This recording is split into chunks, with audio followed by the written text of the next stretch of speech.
and welcome to ESA Cup. This is Season 9, and it is, of course, Group D. So today is going to be an interesting one. We have, already you can probably see Entropy, who are going to be taking on QUQ. I think it's just Cuke, but I don't know. I don't know what their name is, so I'm just going to go QUQ. But it is the MG roster that you will be seeing today. We've got two MG rosters in this group. It is MG Wit and MG QUQ. We've also got LFO UK and, of course, Entropy Gaming, who we're going to be following today for all those diehard Entropy fans at home. Of course, we will be seeing them get started very shortly. Just waiting for QUQ from MG to get in to the lobby. They're finishing off their rank game, so they should be here very shortly. We have started slightly late. My bad. Caster had a few issues. So yeah. Right, let's jump into the map bans to start off with, and we will jump into the game after that as well. All right, so the map bans are as followed. Let's see. It is Skyscraper banned first for Entropy Gaming. Border will then also be banned by MGQQ. Chalet banned by Entropy. Consulate, why did I say Coastline? Is banned by MG. Leia will be followed by an Entropy ban, and then it will be Bank as well by the MG. And of course, Clubhouse will be banned after that by Entropy. And it's Cafe Dostoevsky who will be banned by MG. And finally, Nighthaven Labs is our deciding map, taking us to our defense first for Entropy Gaming. And of course, our attack will commence as well by MG. So it's looking good to start off with. I like Nighthaven Labs. I think it's a very easy map to sort of chill out and play with. It reminds me a lot of Clubhouse, but I think the meta is definitely still utilizing Monty. We might see a Monty ban. We might see a shield ban, as well as defensively. Probably going to see... it could be an electrical, you know, because there are a lot of electrical situations within that map. So it could be a Cade, which we saw a lot of last week as well. But yeah, looking at that, and I think it's going to be very orientated around getting that wall open. So we might just see either them bringing two hard breaches on the attack consistently. We do like to see sometimes that thermite, that ace being brought quite often to make sure we have them walls open. And we do see quite a lot of split pushes upstairs. Downstairs, again, the Mav strat, bringing it in with the Osa as well. I'm not too sure if we will see that strat, but yeah.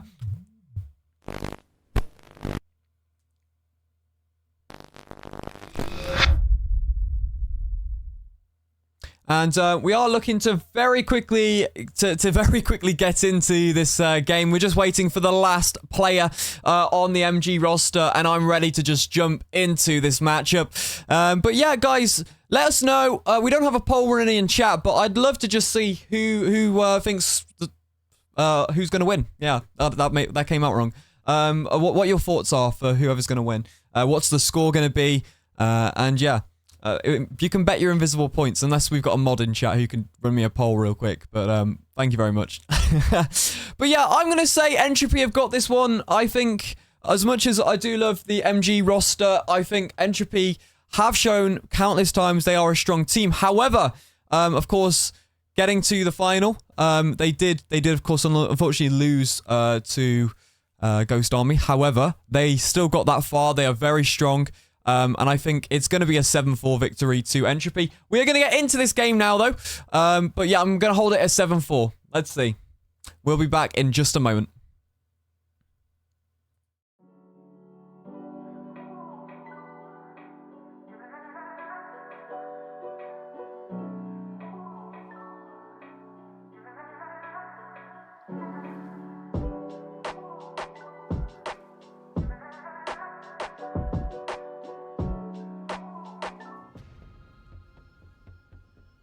All right, see, let's get in to this match. Nighthaven Labs, round 1. We're in the batting phase, and it's going to be an interesting one to start off with. Will we see the standard Monty ban, as we spoke about earlier? I'm not too sure. We'll this is a big chance though, because a lot of teams will just sort to using it if things don't work, especially for a downstairs push as well. We've seen it a lot in basement. No, it's a Brava, and you know what? It's a good tactical ban against Entropy actually getting that Brava gone. For the sheer fact, Entropy have literally got a player who just like hands down runs Brava, regardless of what map. They just constantly run it. Brava is such a good intel suit operator that getting rid of it makes life a lot harder, and I think it's a very good ban against Entropy, regardless of what map. But yeah, Monty. Okay, so again, they're just opting to remove that Monty from the game pretty much here, and I think that's an okay ban just for the sheer fact, again, it can push a lot of space, and especially into that basement bomb site. If you've just got the mirror that you might be running, will it be banned? That's the question. It is.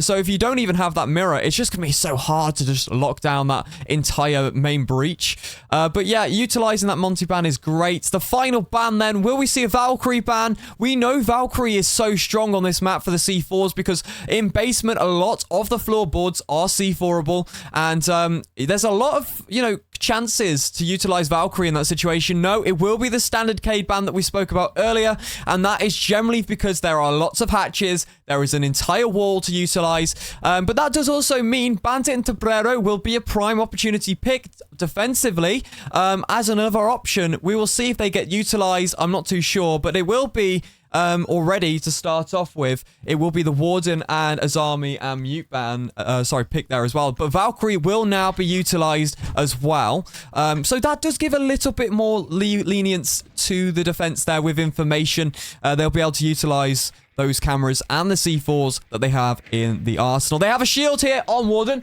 And, of course, that's going to be good for locking down the upper rafters. If they decide to play that strategy, we will take a look and see as well at what they want to opt to do with that. They could also utilize the shield within in the bomb or move it in to, of course, the exterior office here as well. But, yeah, we'll see exactly how that one goes very shortly. This army's going to be so useful just to chuck those chemo barriers pretty much around the bomb site as and when it is required. It's also going to be great for reconstructing the bomb site, changing those line of sights, and even though they can get destroyed, it's still an annoying and a strong operator in suit. But we do have Flores who will be utilizing those 4 drones to ensure that they do, of course, get the best out of that economy. However, Mute will definitely be a prime issue to making sure those Floreses work. So we might see a lot of clearing out for those Mute jammers shortly. But we do have the Maverick, which is a lot of a very safe strategy. Every team runs a Maverick on this map pretty much now because it's just a prime opportunity. There's no utility that can, of course, counter it defensively because you can get rid of those bandit charges, those Mute jammers. It also creates incredible lines of sight that really can't be swung, like this angle you can see here. I mean, if Azami swings out, it should be an easy pick, depending on where this Ash is looking. But yeah, already starting a lot on the wall, making sure we do have control as best as possible. Oh, but look at this chemo barrier. It's a prime opportunity. But will that mean it's a little bit easier for this Ash to get the headshot that he needs? And already you can start to see that the exterior wall to connect is open. They're starting to slowly flash out now. They found the cameras that will be spotting them and possibly looking to try and get that C4 off as well. It will be opening that entire connector, and Vigil with the impact below will miss the opportunity to do anything major there, but it's important. There's the shotgun from Bessie, and now looking to take out another who stood at that window. Sapir goes down. That's the first blood to be off, but he's made sure he's got all the walls that he needs open. Manakai to get 1, but it's another one for Suffer, as it will be a 4 versus 3. Here we go, the Doki call coming in. You can hear them. Ring, ring, let me in. Oh, he's so close there, the Maverick. We might get a double swing here. Will he push in through the breach? That's the question. You can see him. It should be a follow-up here, and there's no one watching the long angle. I mean, Suffer can just walk straight into the bomb site, but it will be Larry to take down Bessie. Now they got control of the bomb site. It's fine. Manakai will get taken down by Afla, but now Afla in a 1 versus 3 has to make something happen. 1 prone on the floor, looking to not get these shots off. Is a lot to go for here. Oh, and it's unfortunate, but it will be Larry to finish off the round as Afla is just stuck between the soft wall and trying his hardest to make something happen out of that situation, but so well played. Entropy had so many gaps in their defense towards the end of that round, and all it took was for one person to aim their gun at that breach. I'm pretty sure whoever was watching in Rafter's side missed the opportunity, and it was unfortunate, but yeah, I mean, Bessie just stuck in two situations there where he has to watch the electrical door, has to watch the connector breach, and, well, what can you do when you have literally a shotgun and you've got two people pushing you at the same time? It's a great single individual play there to enter in from electrical, and now we're going to start to see exactly where this game will move, as we do have that bandit now for the exterior wall to try and deny a little bit more time and maybe not let them get connector as fast. It might mean that they do just waste an EMP, but, I mean, they are going to utilize that Maverick somewhere. If Maverick starts off at connector and rotates round or goes to that wall, not too sure. I mean, they've got the Flores on the board, so we don't have that mute now, meaning the drones should be rent-free pretty much getting in there anyway, so it might just be the fact of get that Flores drone in. Depends if someone will be playing in that connector to shoot the drone, but we'll see.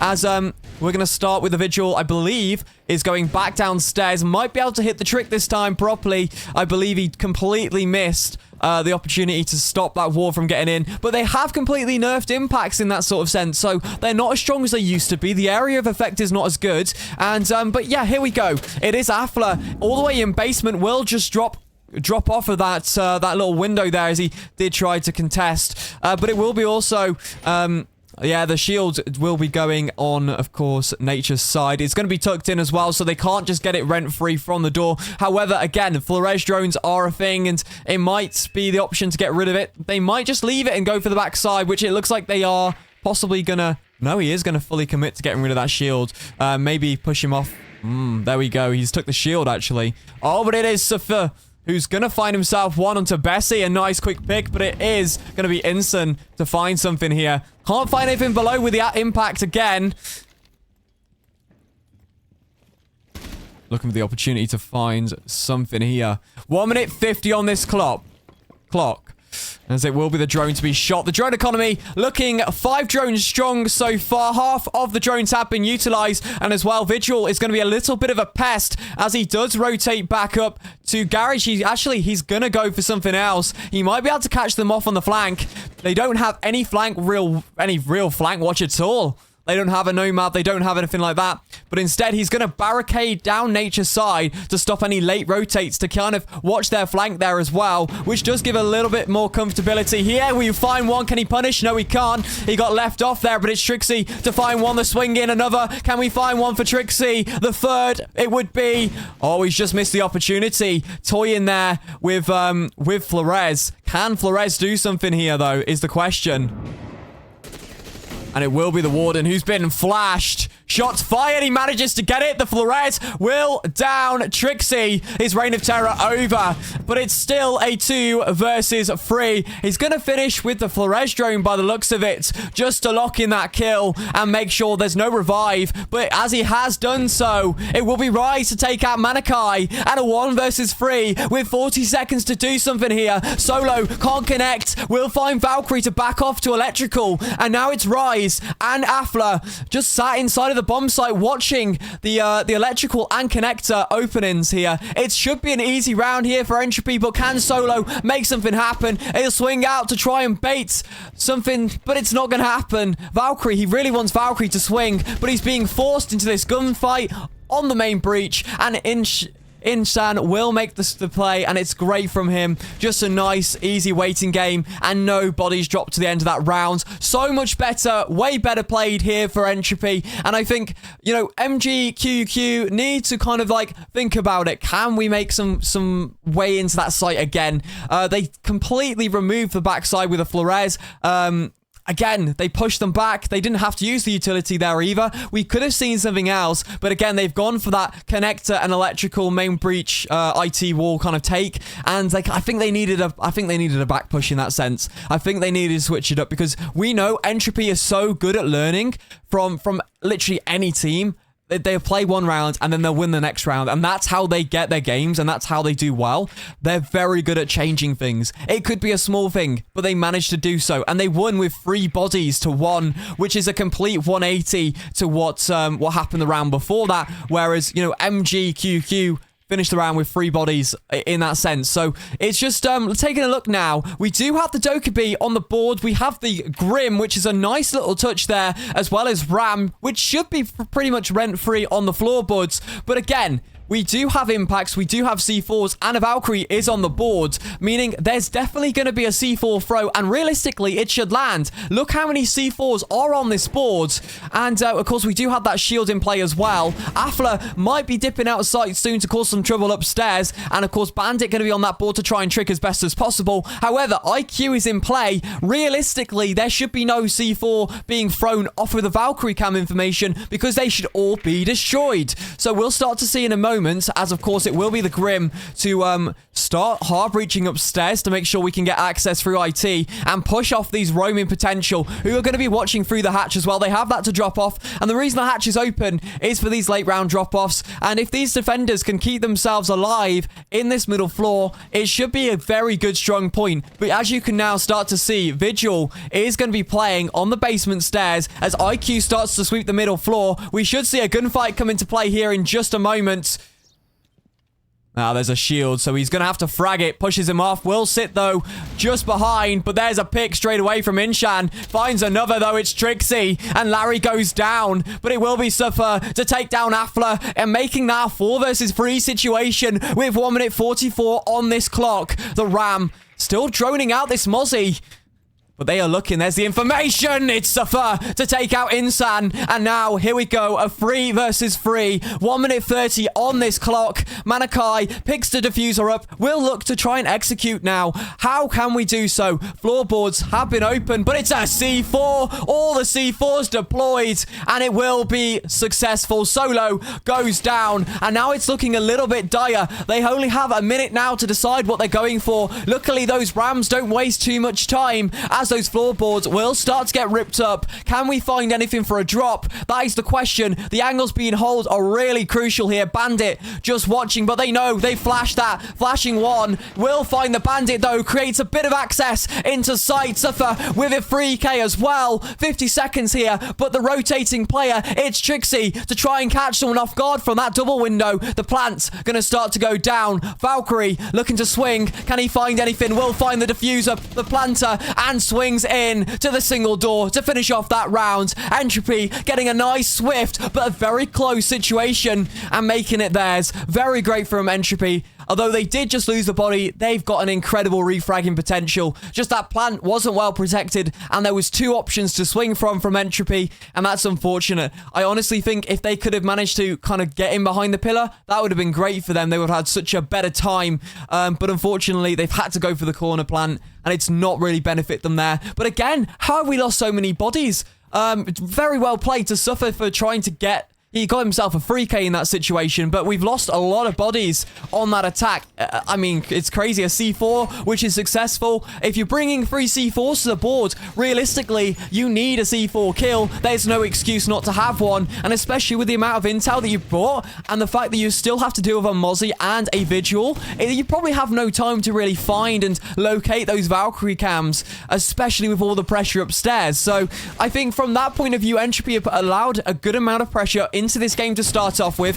and realistically they should continue a very strong game. And I mean, I said 7-4 for my prediction. Let me know in chat what you guys think as well. It's very important that you guys give us that interaction as well. It makes the game a little bit more fun for me to see what people are thinking. But we have got the castle on the board, which will lock down the entire middle floor. Exothermic charge on the exterior warehouse wall, which again is just going to be open for late round rotates. They like to make a nice hole into the bomb early so we don't lose that hard breaching potential, but also puts pressure on. If it's closed, there is nothing there and they can sit comfortably in garage, but now they have to be careful because someone could be lurking in and around that middle bit. But it's Larry to find himself one. Very nice entry for him. Finds himself a second upstairs. as, well, he's pretty much cleared all up top, but it's Manakai to take out Insan, and, wow, Entropy fell apart from this one.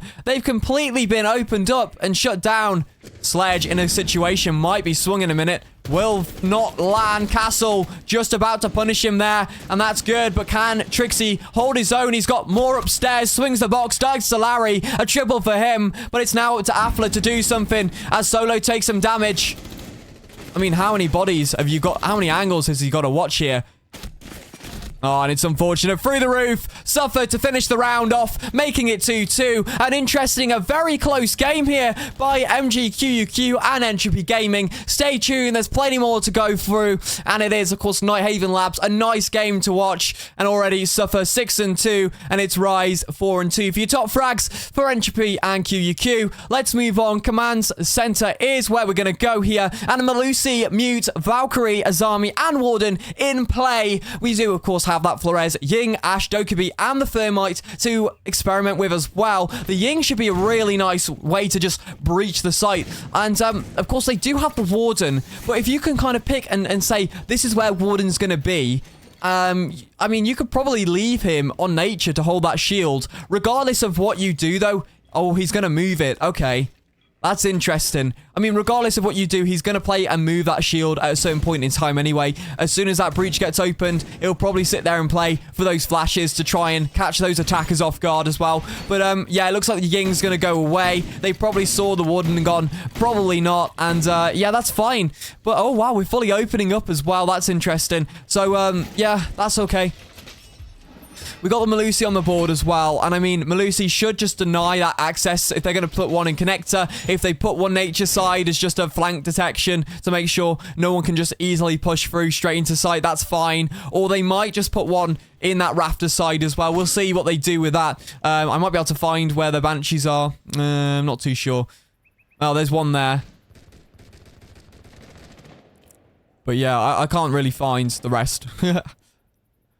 But yeah, Azami's, it's great to have that Azami. We'll find another drone because these lines of sight are just going to be inaccessible. Exothermic charge going to be held upside down to get the wall nice and quickly. A nice little trick that is to make sure we get quick access. And it's very easy to do on Nighthaven Labs because pretty much every wall is repellable and openable. And the breaching round itself does a massive area of effect, which is perfect for opening into entry. And it's Ishan who's going to be sat here on the connector, waiting for that exterior wall to possibly get opened. They have the ace, they have the Thermite to open up, and that should be plenty. We have the Flores drones going in now to try and deal with these Banshees, and that's what is perfect here. We have those Banshees, which means those Flores drones get used up more, because they have to, else it's going to be a little bit of a hindrance before, you know, trying to descent onto that site to try and finish off that round. But it will be Super to find a pick straight off the bat. A nice upside down repelled as Rise will peek the door. That's unfortunate. Can he find another? That is the question. Shots fired from the connector door. Can we find anything in sight? Not gonna happen. That's an entire shield, buddy. Good luck. They're actually gonna Nomad off. We'll see if that affects anything. Finds the Banshee. Looking to flash. He's heard the cue. And it's Madakai to find one. Ishan will go down. Here it is. Finds the pick. It's perfect. Flash is coming in. Can we push that electrical is the question. A 3v3 here as we slowly descend onto site. Mew just slowly inching forward, just trying to find a potential pick here. Affler waiting for them to do something, but again, we've seen this situation before. Bessie, very conscious someone else is going to push from behind, but does need to focus. Can we find the refrag? It's perfect, but now it's up to Entropy to make this happen. Solo just needs to take one on gunfight. Where is Bessie here? But it doesn't matter. Affler swings in, takes down Solo, and a nice round for Entropy. I mean, realistically, QUQ just needs to finish off before the half swap, and it should be okay. And we're going to go to the basement bomb site next, as Valkyrie is on this board. And we'll start to see exactly where we go for. Should be pretty standard again. We saw how, you know, picking off these easy picks getting first blood twice is incredible for their basement bomb site, and the C4 finishes off the round, leaving them in a really favorable position. But I think QQ are taking some good chances. They just need to be able to finish these rounds out, and it just comes to situations like they're in a 2v2 with a diffuser down, and they just can't get into sight. That's what they're left in, but they work so well to bring it back to these situations. Where can they go from here? Well, we'll see. They've opted to try a Deimos, but they've rotated to a Ram to make sure we can get that verticality. And we do have the Ash on the board as well, which should be helpful for those soft breaches. A lot of the exterior breaches are left soft with a hard breaching, a reinforced wall next to it, sorry. And, it does just allow for quick entry onto the one panel, but they are decided which panel they open up, so that's the only thing here. Normally they'll want that right panel as well, but they'll probably end up opening that left if they want it completely. But yeah, we'll see exactly where we want to go for this time. Again, we do have a shield to deal with as well. That Warden's a bit of a pain as well, you know. He's just able to sit in power play positions, and he's unflashable. I think frag grenades might be an option since we're not bringing a Jaeger ADS or a Wamai-disc. And I think that might just be helpful because they are going to pretty much kill you regardless if you just throw it in the right position. Like, he can't sit behind the shield with a nade out. So, I mean, Trixie is going to take down Suffer, and a very early blood, and it's unfortunate for Suffer having a good game to start off with, and it will be a massive miss out for his team as those, those phone calls are going to come in handy. But we'll see as Afla is, he's got a C4 still. We've utilized a lot of C4s. We have 4 of them on the board. We're waiting for something to happen. Oh, missed opportunity. One will be ripped. That's 2 C4s left. One still deployed. Information needs to be flawless. IQ, it's good to see that he's just trying his best to find those cameras and also those C4s while he's at it. But, you know, the Rams should pretty much get rid of any pre-placed ones. But, hello. Trixie, still left on the shield upstairs. They haven't dealt with it just yet. Now he's got to watch for the off angle on his right. And that will be the shield removed.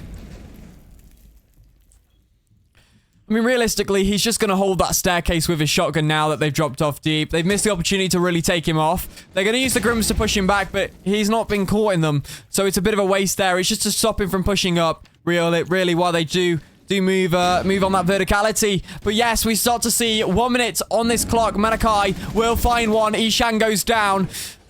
Bessie just sat in sight, just trying to opt to not get taken by verticality as the pressure does descend onto the site now. Trixie has completely rotated and will be leaving Exosuit to watch these back stairs instead. But it will be Larry to go down. And there's another solo missing the opportunity. Afla gets 1. Manakai in a 1 versus 3 as he makes it. Trixie goes down. Can we find anything else? Not too sure here. Oh, he's found another. Manakai taking down Rise. 1v2, but 10 HP and 2 angles to watch as he'll swing in. But, oh, there it is. Afla to finish off the round. And what a half we have just seen from Entropy as they've shown that they can keep that lead. And now going into the role swap, they should be pretty strong. Their attacking potential is always good regardless, so it's going to be interesting to see.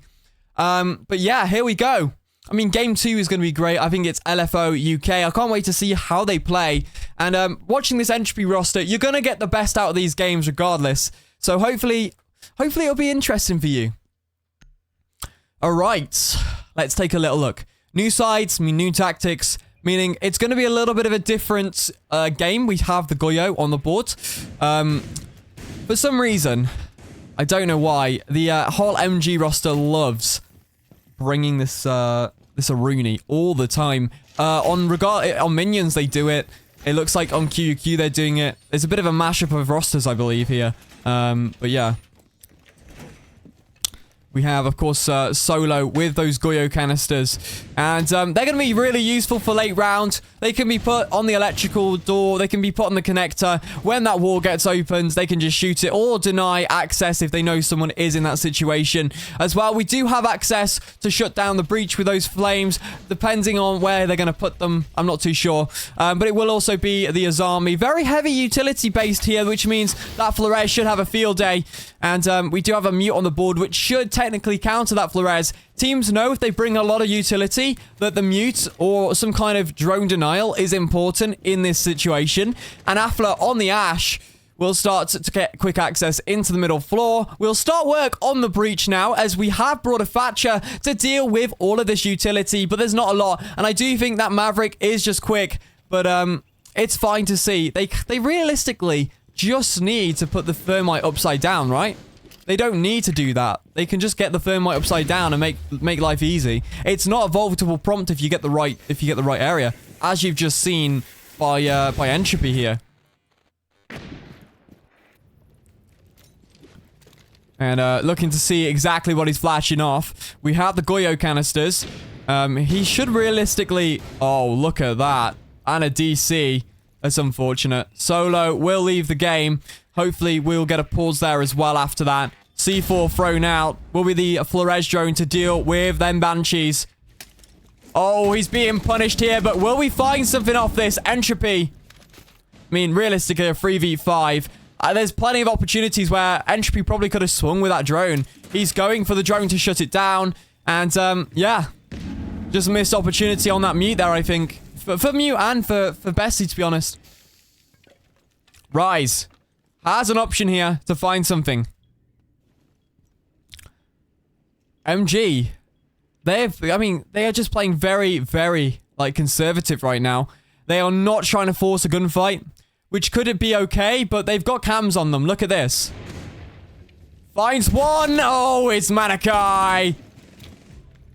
Inchan to find Sapir. 2v4. Entropy in a great position attacking-wise. Slowly trying to find something. Gotta hit those shots to finish off the game, though, here, Suffer.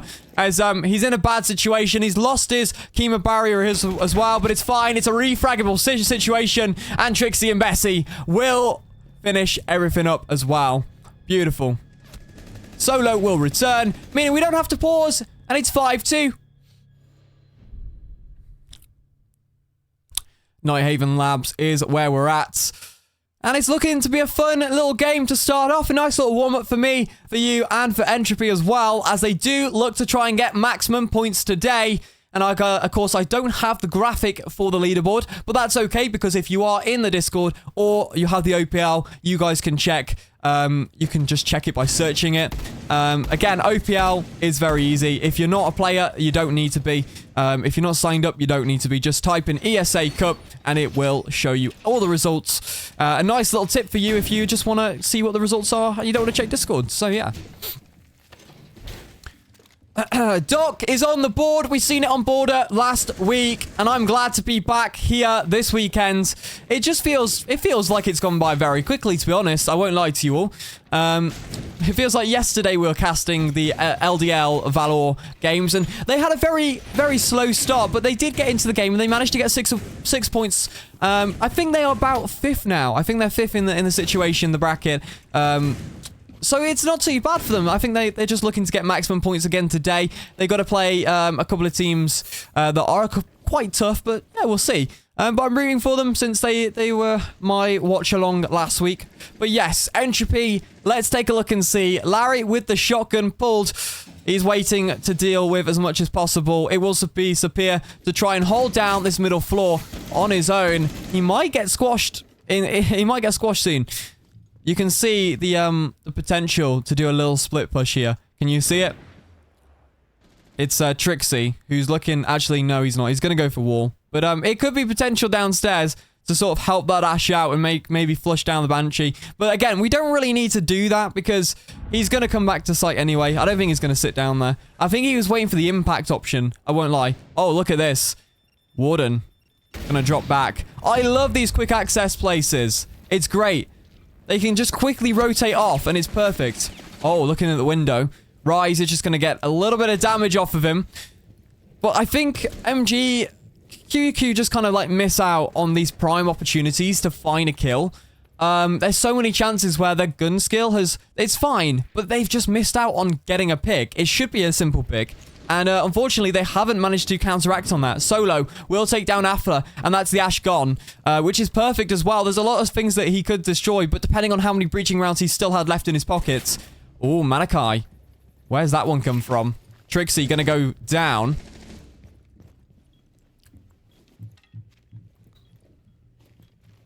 Making this 3 versus 3 situation. With 1 minute 15 on the clock, communication needs to be on point here for the attack if they want to get in through the side. Solo going to be reinforced, and he likes to do this, doesn't he? It's such a smart play. Reinforce later on in the round. Make people have to break things. You know where they are. They have no free reign into sight. Will be the flash onto Manakai. Can he? Well, he's got a Goyo canister there as well. Oh dear. It's not been good for Entropy this round. But they're good for late round executes. They're infamous. Like this now. Let's punish. Entropy will get a refrag though. Solo doing well. I mean, less bodies on the bomb site mean more opportunities, more space to push through, and less angles that can be held, which is perfect. That's what Entropy need. And if they frag out like that, all they need is a quick refrag. That's all they need. If they can find their way in. Oh, look at this. Punishing. It's Bessie onto the bomb site. And it is. I mean, that's all you got to do. That's all you got to do. They've utilized the late round rotate through the breach. And they've just completely shut them down. I mean, perfect. That's all you need to do. Let's take a look at this kills. I'm really interested. We're at match point already.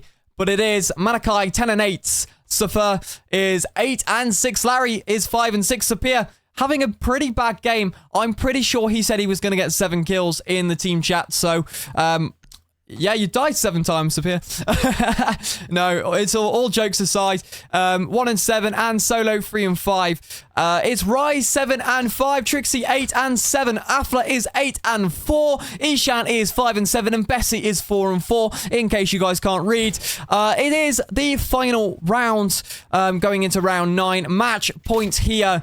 Plenty of time to really play a nice final round for Entropy, and unfortunately, QQ, we might see the end of this game in this round. They need to do something. They need to bring a few more rounds back. I don't mind getting my prediction right. 7-4. Can we make it happen? I think their rounds have just been... They have been decisive quick rounds, but Entropy, they just have had no room for error really now. They managed to correct any mistakes in the round, and therefore they haven't been punished with a loss of a round at all. And let's take a little look and see. Oh... Nearly missed that from Larry. He likes his infamous run out with the impact tricks. He does it sometimes. He does it on Cafe a lot. I've seen him do it when he plays Cafe. He just jumps out of the mining window just to try and get a quick free fire. But he will take anything there.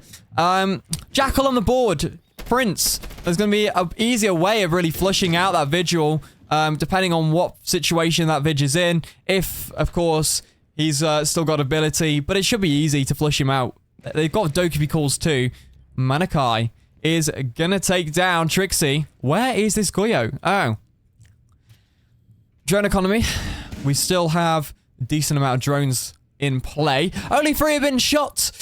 But it is, again, going to be a slow round for Entropy now. They've lost their buck, which is unfortunate. Their verticality is their main point. Larry with the punish. But he's a refraggable option. There goes the Vigil. There's a bit of space to breathe. But how much longer will they need that space? Let's see. See, the problem here is, it's so annoying because Entropy are infamous for opening hatches. Bessie will leave. That's unfortunate. Rise will find Manakai. But, you know, in this situation, MG don't do it. So there's no droppable hatch situations here. Oh, you've been punished for that one. That's poor. Suffer will give away his position pretty much. That's unfortunate.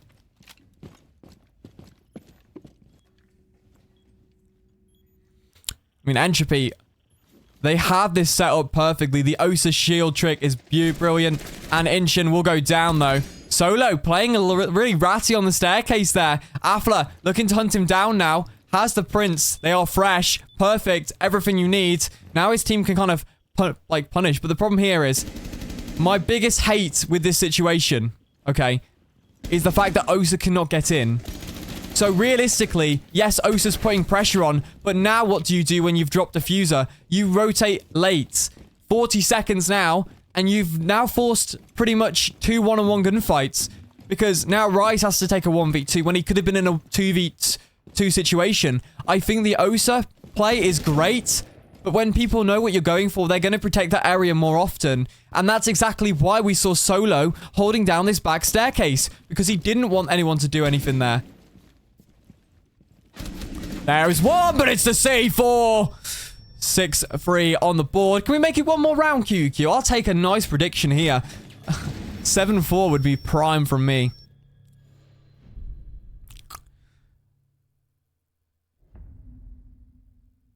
All right, match points. One more time. Will we see anything happen here? QQ, they've got a lot to play for if they want to take it to OT.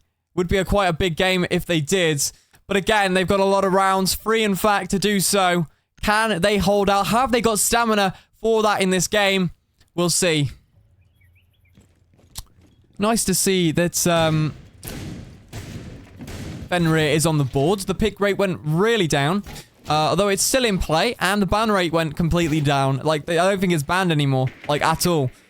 But again, if you're banning Fenrir, why at this point? The nerf is so big. But again, it's kind of been buffed in a way. Honestly, I think I said it all last season. I think Fenrir should have been released this way. Making an item so hard to destroy kind of ruins and makes the meta a bit annoying. But yeah. Okay. And outside. Yeah, very nice. And you could just toggle between them, which is great. Right, let's jump into our last round, potentially, here with Entropy on the attack to make something happen. Claymore setting up. Solo does really well at hunting down an early kill. I've noticed this the entire game. He's managed to find quite a few quick picks on Entropy, and he's always been a big player as well. Already getting the wall open, nice and easy. Perfect. Big hole coming right up. And we will be reinforcing off early, making them use that Flores drone one more time. However, Manakai has had a lot of damage. Doki calls coming in to hunt down the Manakai.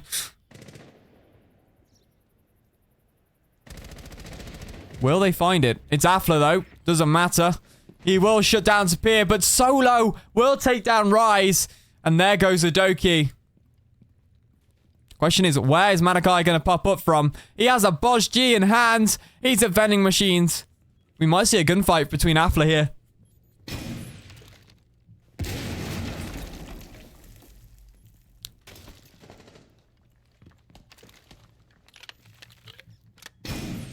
Oh no. His own verticality, but he's managed it! Afla, a 3 versus 4.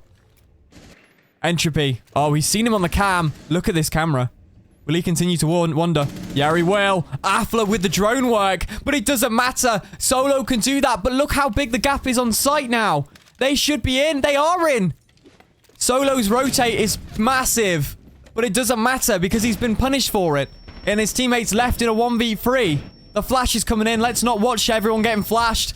And it's Trixie to finish off the game. 7-3. 1 round off my prediction, but a nice round and game of that as well. We'll be back for another game from Entropy. I believe it is LFO UK. Is that the names? I completely forgot. But yes, we'll be back in just a moment. Stay tuned. And here's the ESA seeding video. If you are new to ESA, take a little look. We'll be back very shortly. ESA Cup Season 9 will be brought to you on September 23rd, from which teams will have to fight for their share of the €2,000 prize pool. Unlike the past few seasons, there will be a total of 16 participating teams which will all have to make it through our qualifiers in order to be a part of the competition.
It's Goldie to take down Husky. Game, as you can see as well. Those Salma charges. Teamwork from the attack. Despite getting full cycling ball, they've lost occasion. 1 versus 3, but 1 man down. The revive. First. Oh, there's one. A nice quick pick, but it's been screened up. Manages to find himself a pick here. The Monty's struggling to find him. He does pull the pistol out though, and it's smooth. Double pick.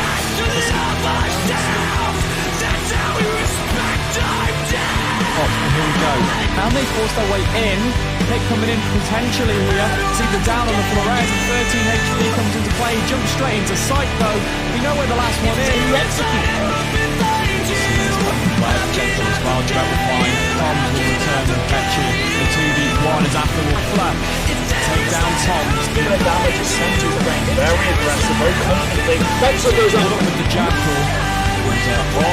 Snooze. Double angle cut off on Thomas Lang instead. Just Tom's run. They don't know he's will switch his attention. And shuts him down. Overtime, the mute will be full force here. It will be 1 for Toms. Can we find another 5 seconds on the plant down? Oh my god, Duet gets shot in the back, and that's it. If there is light, it'll find you. Don't be afraid.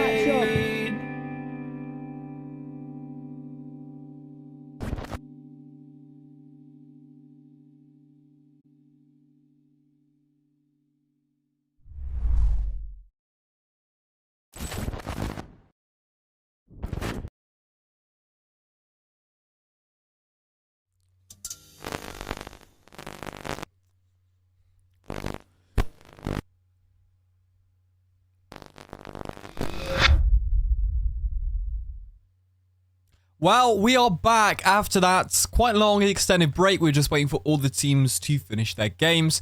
And we'll have a little look at the results in a little while for the LFO game as well. But yeah, so Entropy versus LFO, as you can see down below here.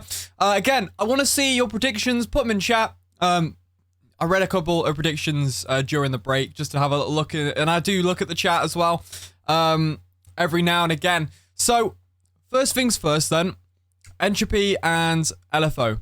Obviously, I don't really know LFO that well. I haven't really seen what they're capable of. So this is going to be like a really big test for me to like look at LFO and kind of compare them to where they could be against all the other teams that I'm aware of. But yeah, we're going to get into the map bans. They are being very, very slow. So there's no point in me doing it now with you guys. They're just being slow. So we'll just wait until we get the final set of bans and then we'll look through them. But yeah, I just wanted to quickly introduce the segment. LFO will take on Entropy, and can Entropy secure themselves the points that they need for today? They need pretty much all the games in favor, and then they'll be at the top pretty much with the top contending teams, and that's exactly where they want to be. Yeah, we're just currently waiting for a couple more bans to come in. Everyone is, funny enough, in the lobby. We just don't know what map we're playing, so yeah, I don't know. I don't understand how that one works. But yeah, last game, Entropy, they've shown us that they could be strong on Nighthaven Labs. Will LFO ban that map? They've got to do their research quickly to know exactly what's happening. Or will they just keep it? Will they want to play it again? I don't know. Well, I don't really know, because last week, LDL, they lost the map. They banned it. And then we saw that the map that they won the second time was banned as well. So, I mean, it's a good tactic, and it's really good to just see today what all the results are. And that's why I think the admins work really hard to get the results in chat really quickly. But yeah. We have bans. So what I'm going to do is I'm going to update them live. I've already got a couple of bans here. So we've already got the first set of bans, and you guys will be able to see what's happening. So, to start off with this segment, LFO will ban Clubhouse first, which puts them in a very good situation, because I don't like Clubhouse. Bank will then be the next ban as well. Bank, we saw, it's an okay map, it's just very hard to maintain. All of the upstairs bomb sites are very very easy to push from square, but getting that main lobby is just a very rudimentary thing. Everything happens the exact same way. We saw a lot of teams actually kind of struggle to maintain entry in the main lobby last week, I believe, LDL. So yeah, I don't like Bank really either. I really want to see Lair, but I don't think that's going to happen, is it? Border will be the next ban. Let's take a little look and see, and of course that will be for LFO UK, and Consulate's going to be banned next as well. Entropy getting rid of the Consulate. A lot of teams just ban that Consulate out. No one really wants to play it. However, Cafe Dostoevsky will be our next ban for LFO, and we'll see that, wow, Skyscraper soon follows, leaving, well, oh, okay, it leaves us with 3 map choices. Lair gets banned. Chalet or Neuhaven. Neuhaven gets banned. And it will leave you with the Chalet decider. And we'll see what sides they do pick as well. Ooh. Chalet's really fun because it's just a utility-based map. We'll see. Will they ban out any of that utility, though? And now we're just waiting for the sides to be picked. Last one, and then we'll be ready straight away this time into the game. We're probably going to be the first team to start because everyone's in the game.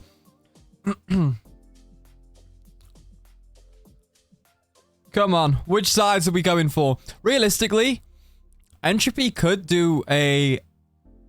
I think they could go for an attack first. I think they'd actually opt for an attack.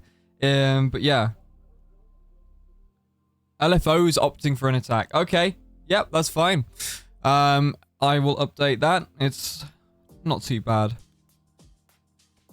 So yeah, I mean, LFO's got a good picking advantage here, I think. Attack's decent. I quite like attacking Chalet.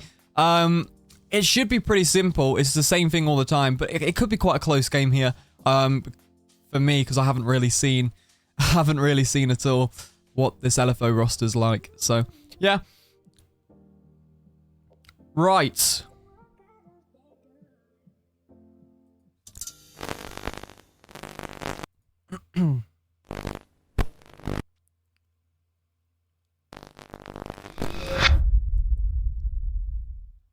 We are now just waiting for Entropy to get themselves back in the lobby. I believe one of them has just disconnected real quick, and then we will start. But yeah, it's going to be an interesting game for me. I need to swap the maps before we play Clubhouse. No one wants to play Clubhouse. Let's see. Chalet. I wonder, will we see any of that middle floor be overly used? A lot of teams like to play both bomb sites. Sometimes we'll see the bar, and then sometimes we'll see kitchen, but mainly just them 2 bomb sites. A lot of teams like to play that heavy upstairs and keep control of the bomb site from above. And it does take quite a while. We might have to see, you know, a Thermite and an OSA being utilized as well to open up the breach upstairs, to open up the breach downstairs, and then make sure we have the shield in play. Also, just other utility ops to utilize. We'll probably see that Ash as well. If the mirror doesn't get banned here, then that'll be a massive util, something to remove. I'm just still waiting for this player to join. So what we're going to do is move our way to the starting screen. We will be back in literally 2 minutes. And yeah, should be a good game, guys. Stay tuned. This is Entropy versus LFO on Chalet.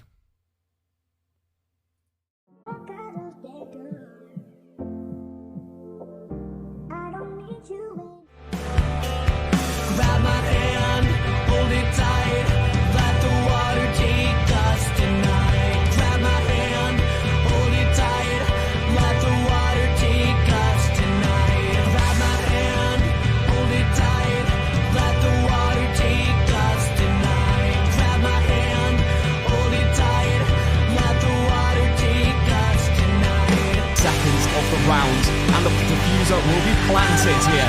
Can it be denied is the question. You can see the swing out, Husky denies. Find somewhere isolating the first push. It won't happen. It's Husky. T4 checked if he needs, but he's going to probably find. He has some time for Mirror. Now has to run up the stairs to find the pick. Will it do it? It's not going to happen. She sets the C4 off. Can he land? Oh, Bessing, 1v3 Banning, and utilise it as a bolt rotation as well. Trying to force this Brava to look another way, but it will be, and it will remove Brava from the situation.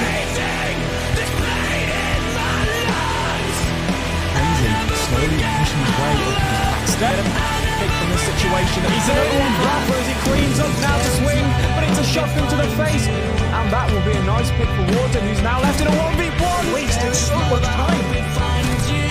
Again, there's a pick though for Toms, and Clay will find another. Anyone to look through if needed. But yeah, here we go. The bandit trick completely shut down. 6 seconds on the clock. You can't find the situation there. We'll find one, we'll find two. It's a double for Roxy. Can he find a third? Yes, he can. But he's run out of time. The plan's down though, that's the thing. It's possible to find the pick for the softball there. You approach. Can he take the one-on-one gunfight? 10 seconds here to get this defuse down. He's being chased, but oh my god. He's done it. It's Goldie to take down Husky. Game as you can see as well. Those Salma charges. Oh, it's not Greenwood from the attack. Despite getting all the section ball, they've lost prison. 1 versus 3, but 1 man down. The revive. One just winning first. Oh, there's one. A nice quick pick, but it's been cleaned up. 4 seconds on the clock after it manages to find himself a pick here. The Monty's struggling to find him. Goes for the pistol out though, and it's smooth. Double pick.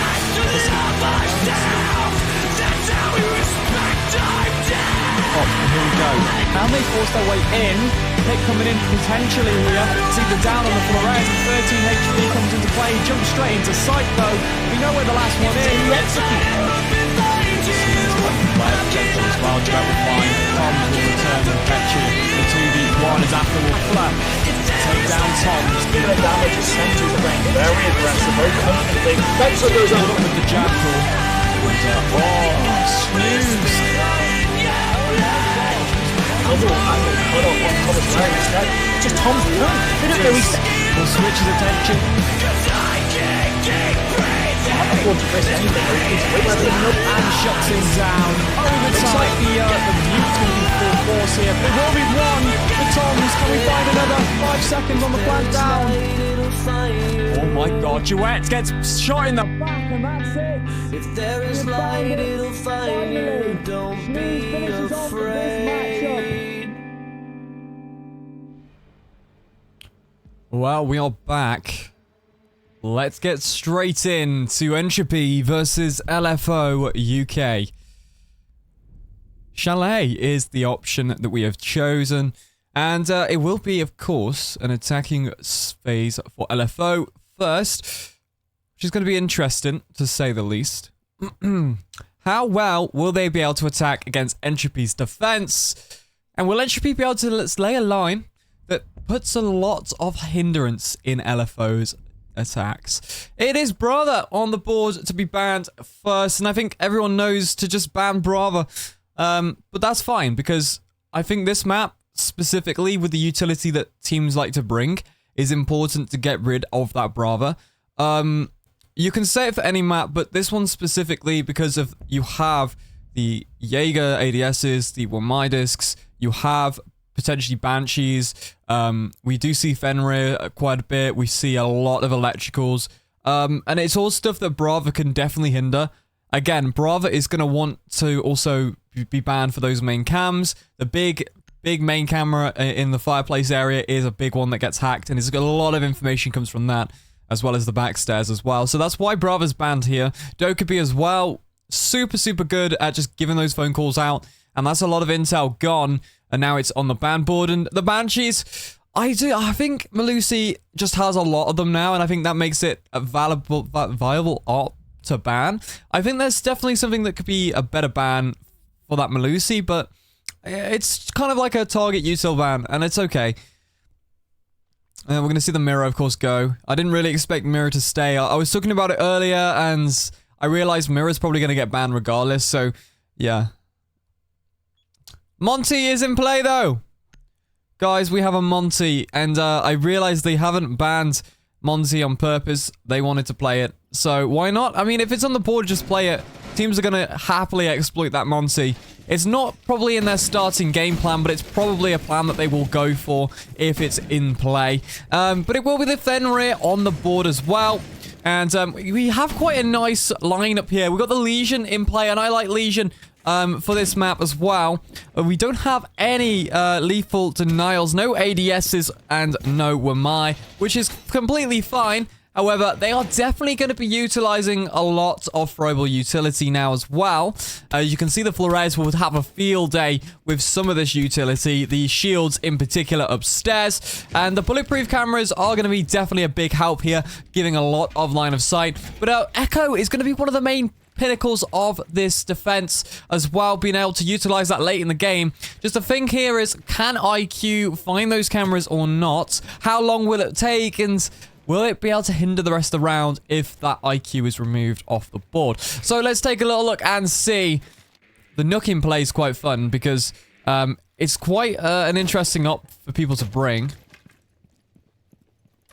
You have those nades. You can't cook them anymore, which is why people brought like Nook a lot before, like last season, the season before. But now it's just going to be in a situation to try and catch any roamer off guard.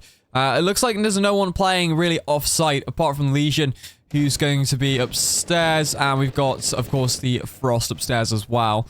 Oh, but a nice little pick coming into play already. Bessie going to be making an opening frag on the Nook, who's tried to get into the bomb site. Just fully walked in and been shot up by a wild mute. We'll start to see now with 1 minute 50 on this clock. Right, he's going to get completely crossfired. There is Afla. We'll find Quick Peek Pete's, and it will be MX7 left in a 1v4. LFO starting off quite slow here. But with 1 minute 35, I'm sure he can pick up a couple of kills. But how have they just lost that so quickly? It's insane. The thing here, though, I don't really know what Nook's gone for there. I think Nook's tried to, like, entry frag and catch someone off guard. Just completely didn't realize someone was there. That's fine, but we need a better round from this. Keep that consistency in and a bit more drone work as well. You can see they haven't really utilized their drones very well. MX7 will find Afla, though, off the board, and there we go. We'll find our first body with 1 minute on the clock and a lot to play for here for MX7. The first round definitely isn't too much of an issue. It's when you consistently make these mistakes which turns the round into a little bit of a worse situation here. But it will be Tricky, who's kind of just sat in the back here of Trophy to finish off the round. MX7 goes down, and that is it. 1-0 to start off with.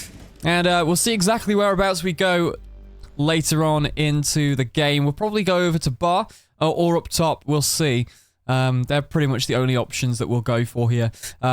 It's very rare to see a basement bomb site pick, especially for the sheer fact of how open and how many ways into that site there are. However, it is a very viable bomb site if you want to change something up. So it's almost like Clubhouse and going bar on Clubhouse, you know? When it used to be the old bomb site. Right. We'll start to see the Azami on the board with the Kima barriers as well. And again, Azami's great for Chalet. If you don't really ban the Azami, I honestly think Azami should have been banned over Malusi, really. In that banning order. Because I guess the mirror ban was completely put in by Entropy there. So, yeah, I feel like LFO missed out on the opportunity to ban off that Azami. Maybe they want to use it on their defense and kept it in play for that. But, again, you're trying to win the first half anyway. So there's no real point in trying to save any strats till the second half. Legion will be, of course, playing. He's got the shotgun out at the minute, and he's also got a bulletproof as well. Going to drop all those hatches as well. And it's going to be playing around mud. It will be Rice on the external of office for the balcony as well. And it will, of course, be Bessie. Rise. I should have just stayed and watched you. How fast have you lost your Heart Breacher? We got a Monty, but it's unfortunate already. The Monty's going to have to do a lot of work here. Oh, Legion in a bad situation there. bit baited out by that Monty. Didn't realize there was an Ash there, and Quick Pete's managed to make a quick pick onto Rise. Sorry, onto Afla as Rise. He's just kind of waiting for something to happen. I feel like if someone goes to contest that again, he's going to get another easy pick, and they don't want to be doing that.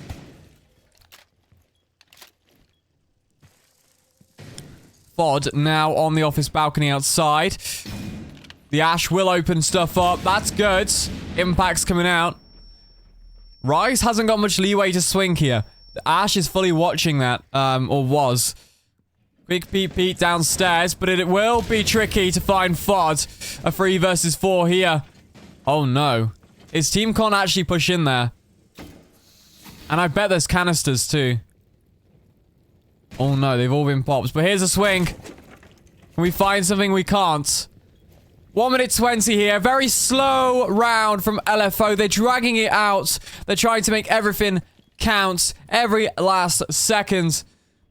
And yet we're still down below as well. Bessie is going to play beat holes and deny the plant, which is a perfect situation. They know that they can't just go in there and plant. That C4 is a prime issue. And he just needs to get his teammates to shoot that shield to stop him from moving quickly. Yeah, there it is. Just blast the shield. Oh, but it will be Quick Pete. Quick peek. I can't say. He's a tongue twister. What are you doing to me? Inshan shuts it down. It's the Monty getting desperate, but it's Inshan to finish it off as Pizza goes down. And that will be round 2. I'm going to just call him Pete from now on. Me tongue can't twist that much.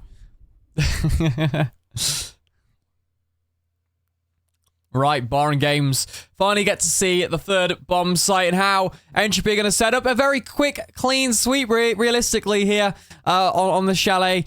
There's Army with my Mutant Frost on the board. We've got a Vigil in play as well. Bar and Games, we've got the Mute on the board, which is going to be great to stop those Florezes from pushing in upstairs.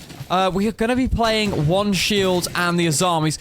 The thing is, the Chemo Barriers are so good at, like, replacing a shield in that way, because you can utilize the entire fireplace of a Chemo Barrier. Well, like, multiple of them.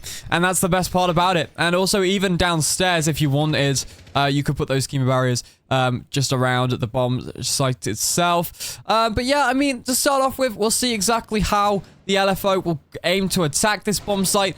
Are they going to go for the office sweep all the way across? Will they have to deal with the Vigil on that side? Or are they going to go for the library window repel play as well as the office external balcony play? We'll see exactly how they go for that. Realistically, they want to go and get the double window first. Flush out whoever's playing in the corner if anyone does sit in there. And just kind of put a bit of pressure on them. And then maybe at the same time, get that office wall to save a bit of time. But we can already see, look at this, Vigil and Wamai just playing that expansion, looking for anyone who might try and do what I've just said and take that office wall down. But yeah, again, Capiteo is a great pick here because if that Capiteo flame can be utilized, it can, of course, limit where people can move. And it's very, very good because it's just mobile. But yeah, he looks like Capiteo might look to aim towards the box. He's being very cautious here.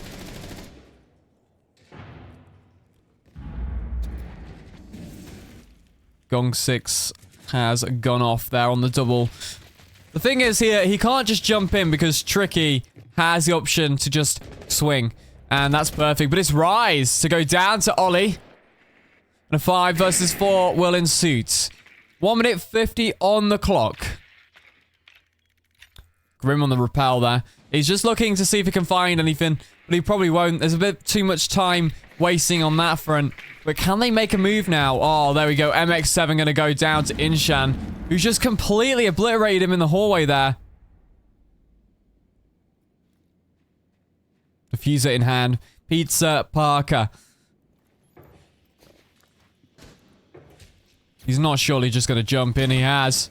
Masked his sounds. Oh, wow. What a play. But it doesn't matter. He's been distracted, though. He's got to be careful of the staircase as Bessie C4's Ollie. And now this 3 versus 3 as LFO slow down their attack a little bit longer. Afla deep in basement staircase. They have to find out what they can do here. Inshan is just going to stay under the staircase as well. And it's up to Bessie to watch the drop. They have Capiteo flames and smokes. 2 smokes and 1 flame. That could be a good for the drop. Or the push into the site behind the bar if they need it. Can he find his feet? No. Oh, he's not even in the bomb site.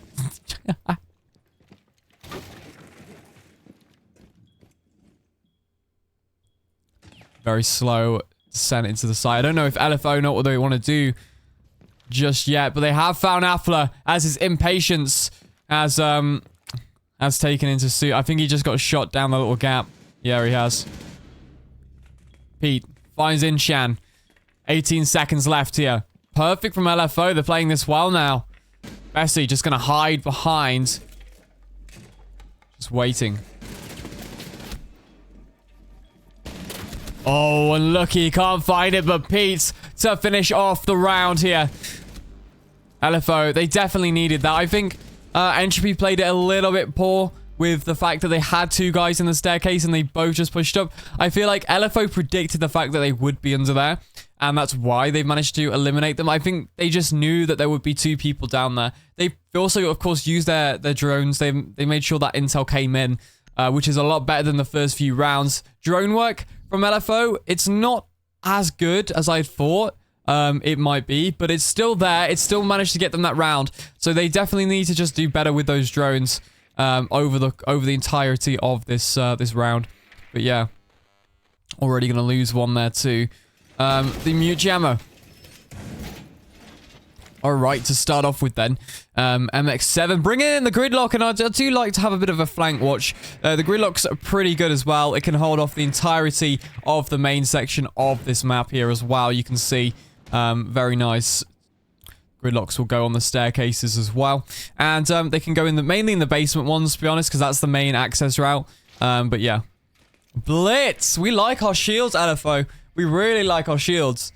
Wow. I need to sit back in my chair. Shields. Woo. It's fine. Vods has opted to bring in the splits. And it could be a very quick attack.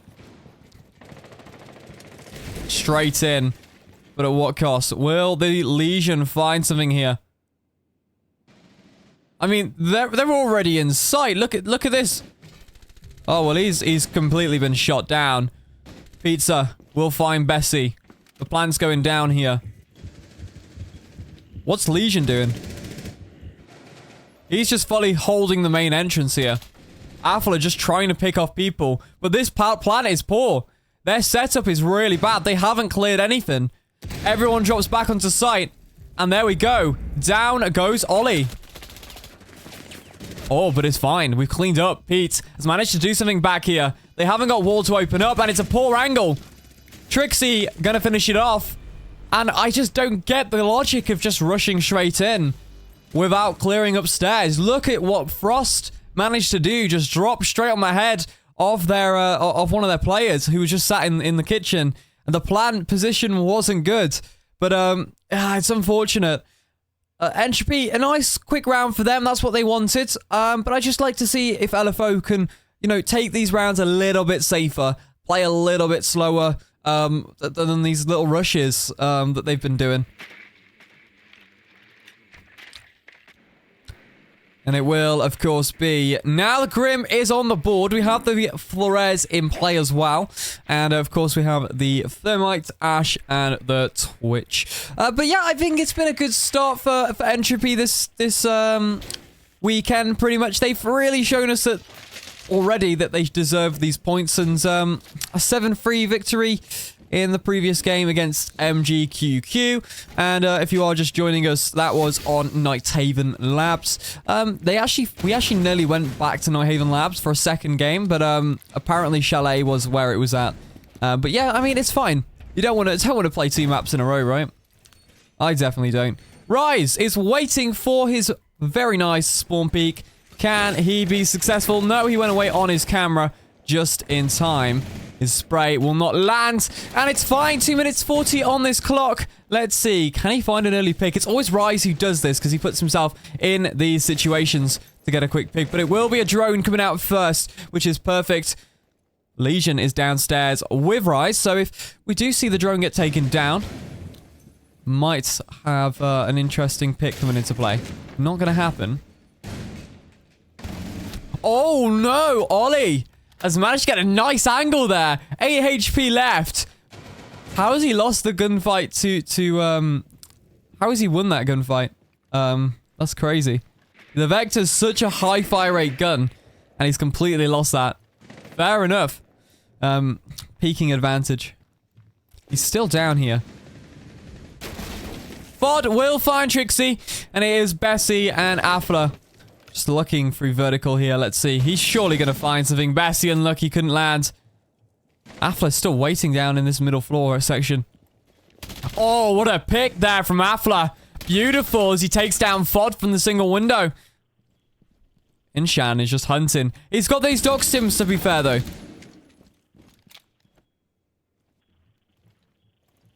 Here's another opportunity for Afla to shut down this Ash. Pete looking to try and push in through this window. The drones are coming back out. Will Mute find it? No, he won't. Legion will get droned out. If he peeks it, he might die to this one. This game's been very slow compared to the last one. I think, I don't know, they just kind of hold a lot of angles and wait for things to happen. Whereas when we attack normally, we utilize that drone, we utilize that utility, do it quickly to push these defenders out of those positions. And I think that's just what LFO have been lacking a little bit. But they are good at taking their time and then finding just a few picks like they did the last round. And that's why it's 3-1. They've managed to get themselves around by being quite patient. But I just think it's a little bit too slow.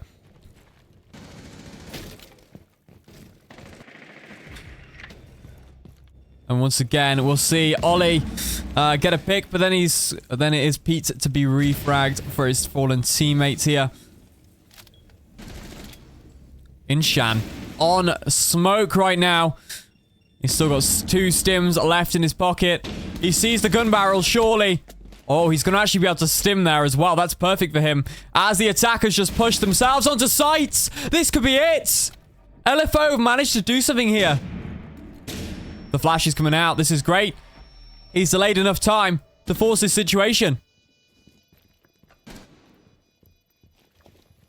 Buck just needs to be in a position to refrag his teammate. Will it happen? He's been called out that he's in the bomb, and that's really poor. Oh, that's so poor. It's unfortunate. Inshan with the victory. A 4K there for him. We'll take him down. Ollie just not really sure. The call was that he was in the bomb site, and he completely rotated around. That's all he needed. Ishan doing everything in his power to make stuff happen. Very good from him. I feel like a VOD reviewer. Maybe I should just take that up. Should we go live? We'll go live on the tournament channel, and we'll do VOD reviews. like the ESA final. That was actually so fun. The ESA final VOD reviews. So cool.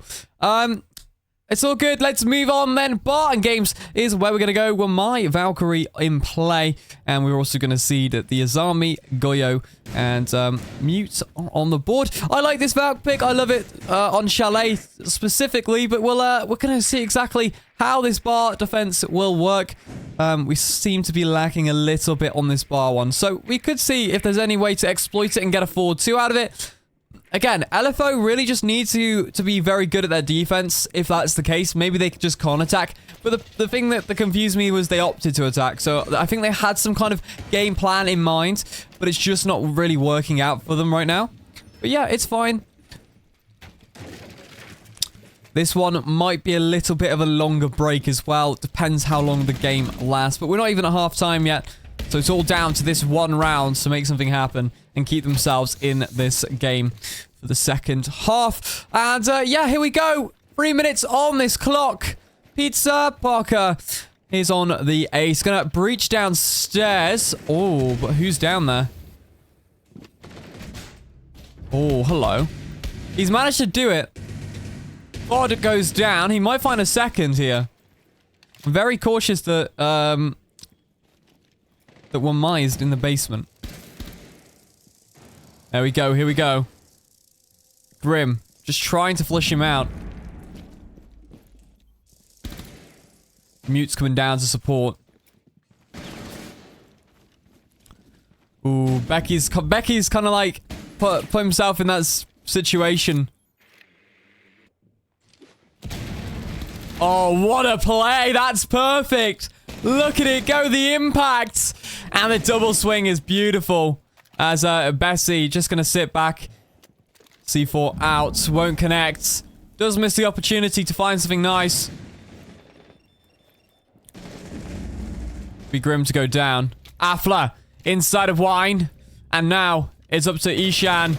Sorry, it's up to Quick Peek Pete to find himself a pick. Ishan really wants that pick. And he will get it. A flawless round. 5-1.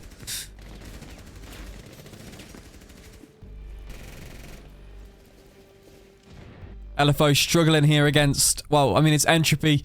I thought maybe LFO would be able to kind of like drag a few more rounds out of the Entropy. But it's okay. Again, Entropy last season got to the finals. It's fine. They did lose to Ghost Army 3-1. 3-1. It was 3-1. I did cast that, by the way. Just my memory just, like, loses itself. Right. Maestro is on this board. And we are going to see that the evil eyes are deployed. I like the Maestro rework. I think it... Well, not rework, but, like, buff. It's good because they've got, obviously, 3 Maestro cameras. The only downside is that they can be easily destroyed now. But the fact is, Flores is on the board anyway, so it's not too much of an issue. It should come in handy very, very well, actually.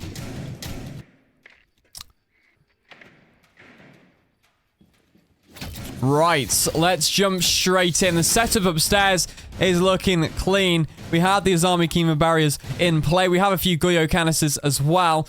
And this is how Entropy will deal with it. Let's take a little look. I do quite like the Echo to be played. We could maybe do like an Echo instead of a Maestro. That could be a nice little touch-up on the strat. Already, there's one down. Ollie off the board. Rise is entry, frag, and it's just insane. Let's see. Where is he at? 4 and 3. Ishan, though. 10 and 1. There's one more. Afla looking to get another. Yes, he does. Just completely flicks on that head. And Maestro left in a 1 versus 5 here in this qualifier. And the shots do not land. Rise to finish off that round. 2 flawless rounds back to back. 1 on the attack, 1 on the defense. Let's actually read through the kills. It's Ishan 13 and 1, Trixie 5 and 3, Rise 5 and 3, Afla 5 and 5, Bessie is 4 and 3, Quick Pete is 7 and 6, MX7 is 3 and 7, Ollie is 3 and 7, and Pizza Parker 1 and 6, Fod is also 1 and 6. And yeah, Wine Cellar and Snowmobile is where we're going to go next. Let's take a little look and see exactly where we're at on this board. It's interesting they picked the Wine Cellar one. I'm assuming they're just going to do like a full rework of the bomb site here with the shotguns. Open everything up as well. Are they going to do an expansion hold? I believe they will be. No, they're not doing a boiler hold. Okay. I mean, that's, the thing here is, you pop the hatch and then someone plays boiler as well sometimes, but there's a lot of things to hold, so it depends which strat you run. You can pop the hatches and then basically reinforce the entire of kitchen and play all the way to trophy, but yeah. I think someone's gonna be top floor as well. Nice. I love the, kind of SSG style play that we go for, with the hatches.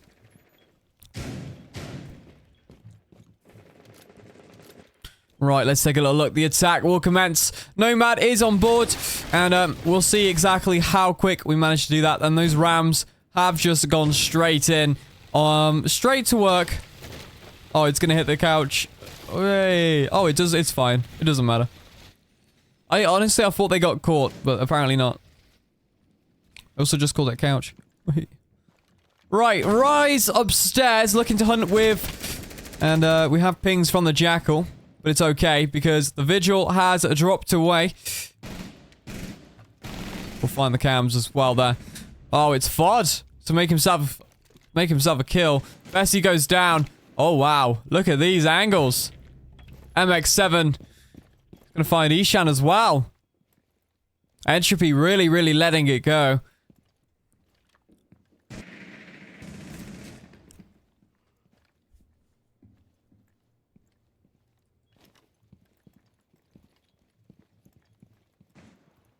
Ah, there's one.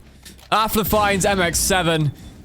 We'll find Ollie to take out Rise, though, and down goes another as Pete will find Afla. Defensively, they've done well this round. Mine's down. 1 minute 20 here. Trixie, kind of in a bad situation, really. He's got to get a 4K on top of winning that round. But to be honest, you can just waste a bit of time, talk about what they want to do for the next round. I'm pretty sure they're just chilling, to be honest. But yeah. Oh wow. It will be Pizza Parker with the final kill after we do get a 2-piece there. I was just waiting for Trixie to maybe like switch up onto that mute, but it's unfortunate. Mute just sat in a corner waiting for the round to end.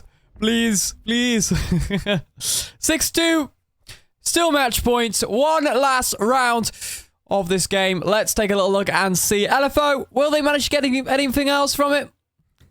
It's a good experience to play against teams at this standard, though, and it's good. Nook, Ash, Thermite, Gridlock, and Flores coming into play. And we will start to see as well. It will be a Frost, a Goyo, a Mute, a Warden, and an Azami. They like the Goyo play. I'm surprised we haven't got anything like ADSs or those were Midisks. That's kind of confusing. Especially if we're trying to keep the shield, but we'll see. The Flores is going to do with it anyway, but it's just a bit easier. Now they can just throw a nade at the shield. It goes boom.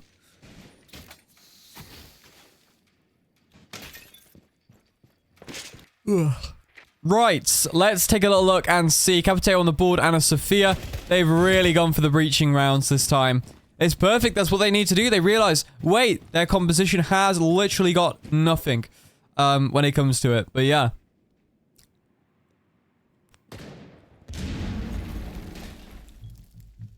Rotate coming in. No head holes in the bar.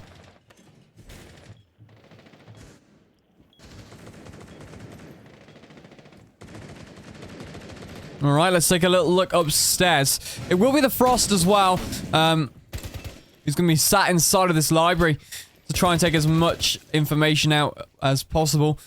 Basically sat there to destroy all the drones up top. And we'll get pushed out by the Capiteo Flame Bolt. How much damage does that do? He drops off. Vod, though, will find himself a pick onto Tricky, but it is Afla to find himself another as Pete goes downstairs, by the looks of it here.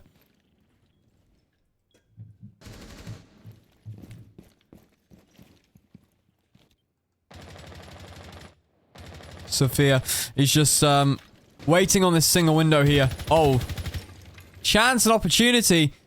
Couldn't quite land it. The Frost just about getting away with it. Back upstairs now after dropping off.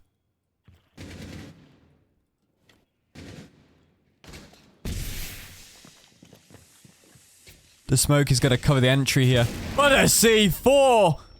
Beautiful from Pizza Parker.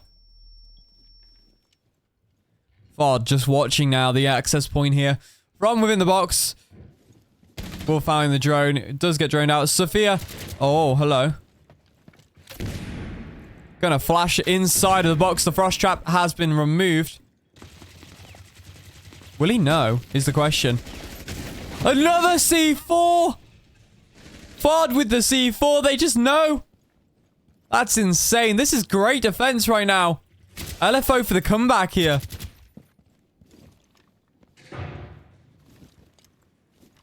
After just teasing that gunfight with his army. Not gonna happen. Gets taken down. MX7 will find Afla. And now it's up to Bessie. And a 1v4. Wow. Entropy's attacks have slowed down. They're not doing it exactly. They're not rolling as fast as they normally do. Wow.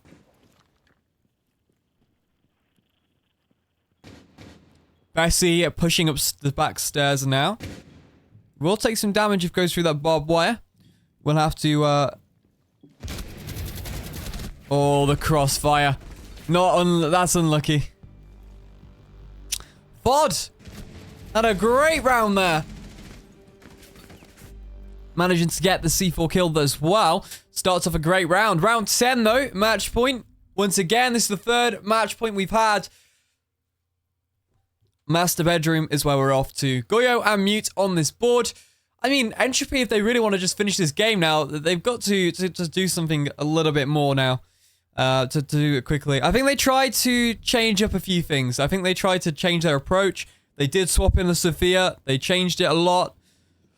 However, it still was very poor. Right, so we're going to see exactly how this setup will make.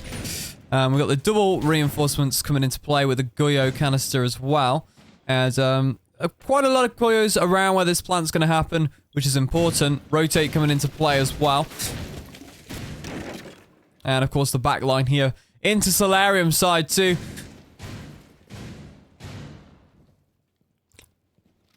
Pretty standardized setup here. Not too much going on inside of sight. Got the Valkyrie here though, and I think they've understood that the C4s can be good, but they haven't got anything holding downstairs. The problem is, when you play like a site so like, I guess two-dimensional on site, you don't really make the map bigger. It's kind of easy to exploit. At the minute, their map trail is literally main lobby, bomb site, and that's it. They have nothing downstairs, and that's the only concern of mine about this game.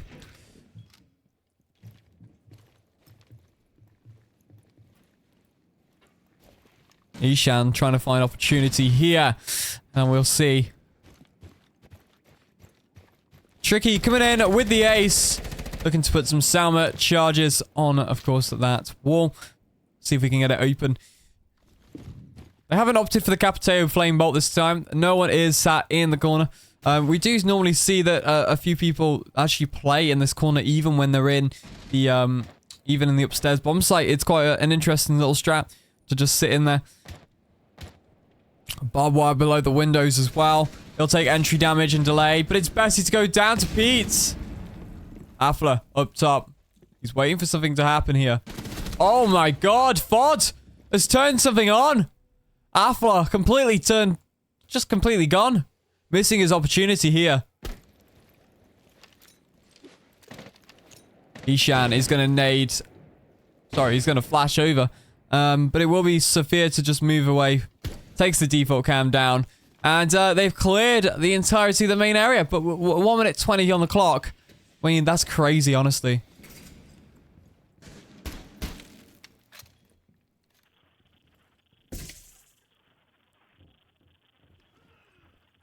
Very stale here from Entropy.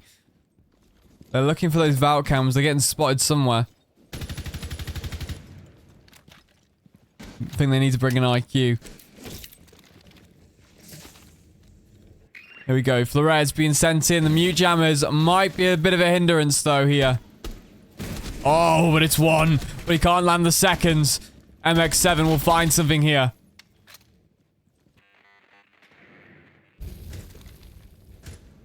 Trixie. Gonna get shot from behind. Where's Pete come from? We're missing the opportunity there as well to take Rise down. Pete's had an incredible game. Look at him go. 10 and 7. Just applying everything he needs. Vod to finish that off, and it's 6-4. Wow. This half is so much more interesting. LFO showing us exactly what they're capable of.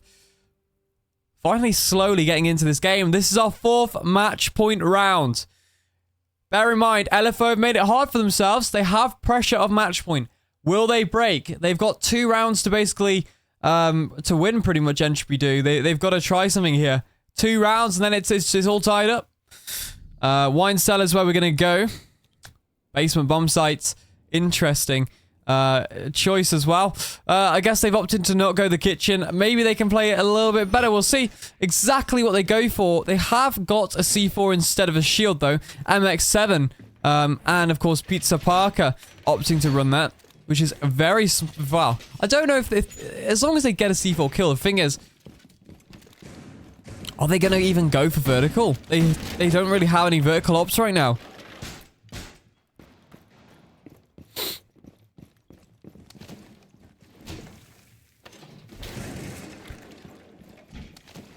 Take a little look at the setup. They have fully set up upstairs. Oh, we've gone too far. There we are. Wow, okay, Legion's going to be holding the kitchen side as well.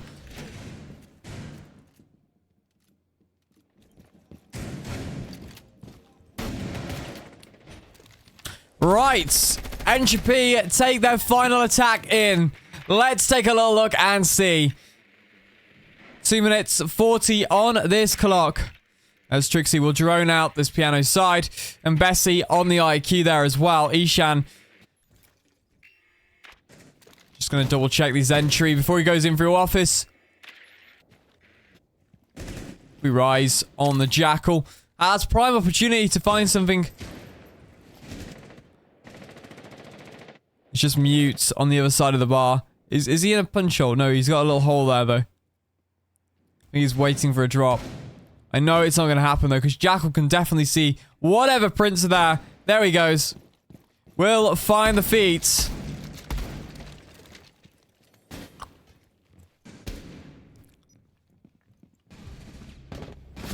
Oh, IQ cannot react there. Finds one, finds two. It's Pete.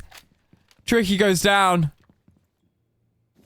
Wow, Entropy are getting completely changed upon by Pete. Ishan will enter. Vod goes down. Oh, but Ollie will swing Ishan. There's not enough information coming from Entropy now. They just don't know where people are. I think LFO are just playing really ratty, and it's quite interesting to watch.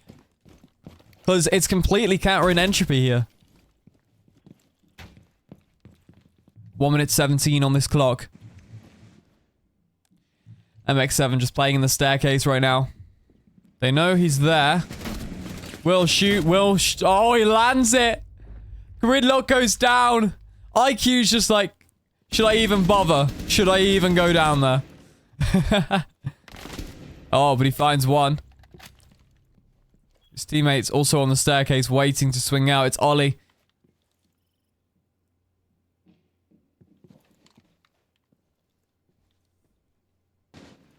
Bessie rotating down. Looking to try and find a way into sight, but they hear it and they break the Goyo canister. Hey, he's just like, I can't be arsed. I'm on 10 HP. What am I meant to do? I've got to go through some flame. Not happening. And it's Ollie to finish off the round. 6-5! That's insane! LFO really bringing the pace now. Honestly, I'm watching a different team. This is our 5th match point round. LFO bringing it home. Can they bring it to OT? I mean, realistically here, Entropy are probably fuming. They are probably just so frustrated right now. Like, what are we meant to do? We're getting taken down by these like, insane, like... Pete's managed to just take two of them out instantly.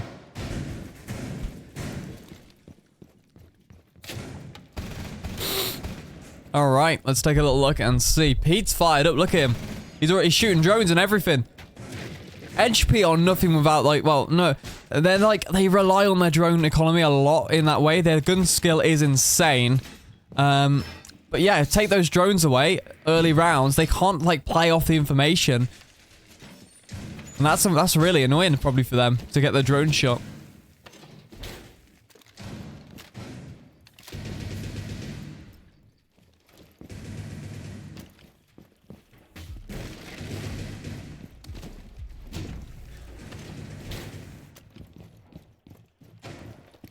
Alright, let's jump in to this round. I do apologize, my energy level has dropped to 0 after game 1.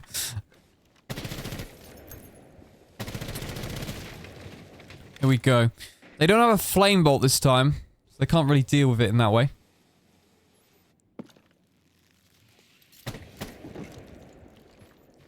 Rise will look to try and eliminate. Is it? Who's it in there? It's Doc. It's Vod.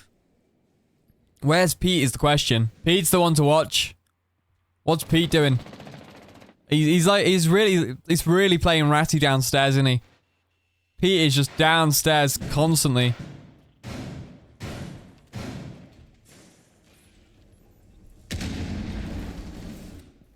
Here we go. We might see something here. It's Mav as well. Oh dear. Oh, he's actually gonna get Mav.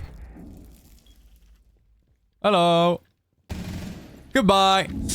Pete gonna take down Affler and he's fuming as well. They need some kind of flank cam, but no one can be there to watch it. They opted to change their flank operator, and still Pete is insane. He's just running around like a crazy man. And now we're looking for another option. Will he be taken down? No! He's not. He nearly had another. Oh my god, it's Bessie. To find 2 though. MX7 gets taken down. There it is. Inshan takes Ollie. But there's still someone else downstairs. Do they know about this? Yes, they do. This could be the end here for LFO. The pickup has been successful. The impact didn't manage to land to take the down player down. Ishan will finish it off with the Pizza Parker. Now it's up to Pete to go down. 7-5. Bessie gonna just about save that round for them. Manages to get a nice little 3k. And there it is. He turned it up. And Entropy managed to get the round that counts realistically. They didn't want to go to OT. And that's good for them. Right, Entropy will be back with you for their final game in just a moment. We're going to get into it. Wait for the game chats to drop. We'll be back very, very shortly. Stay tuned. And see you in about 5 minutes.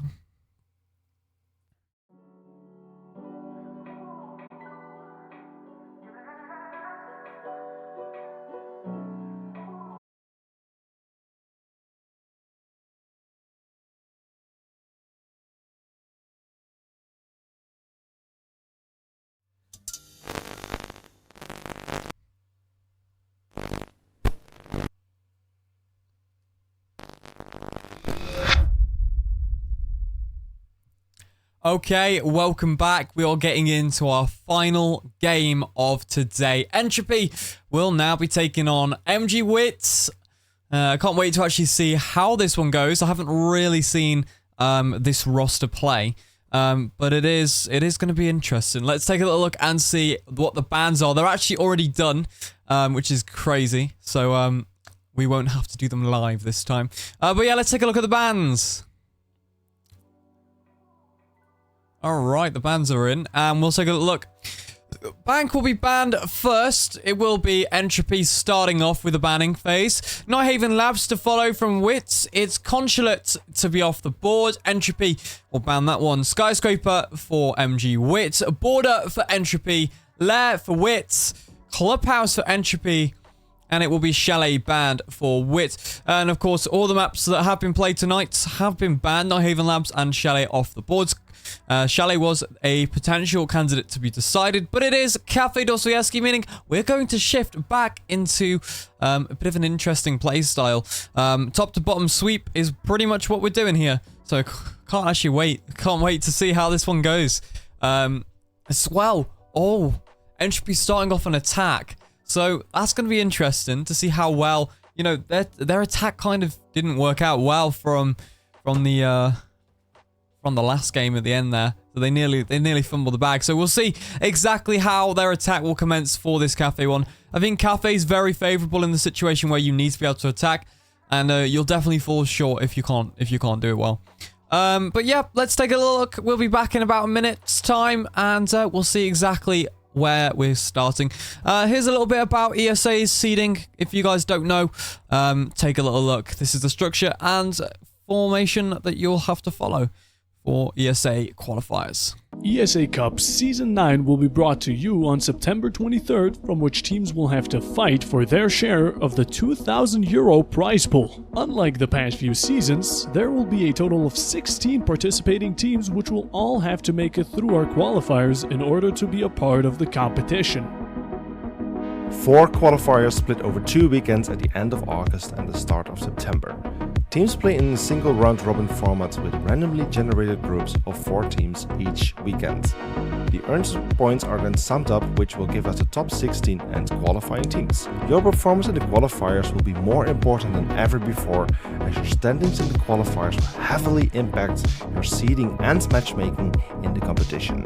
Join us on August 31st, September 1st, 7th, and 8th. These matches are also allowed to be broadcasted by the community.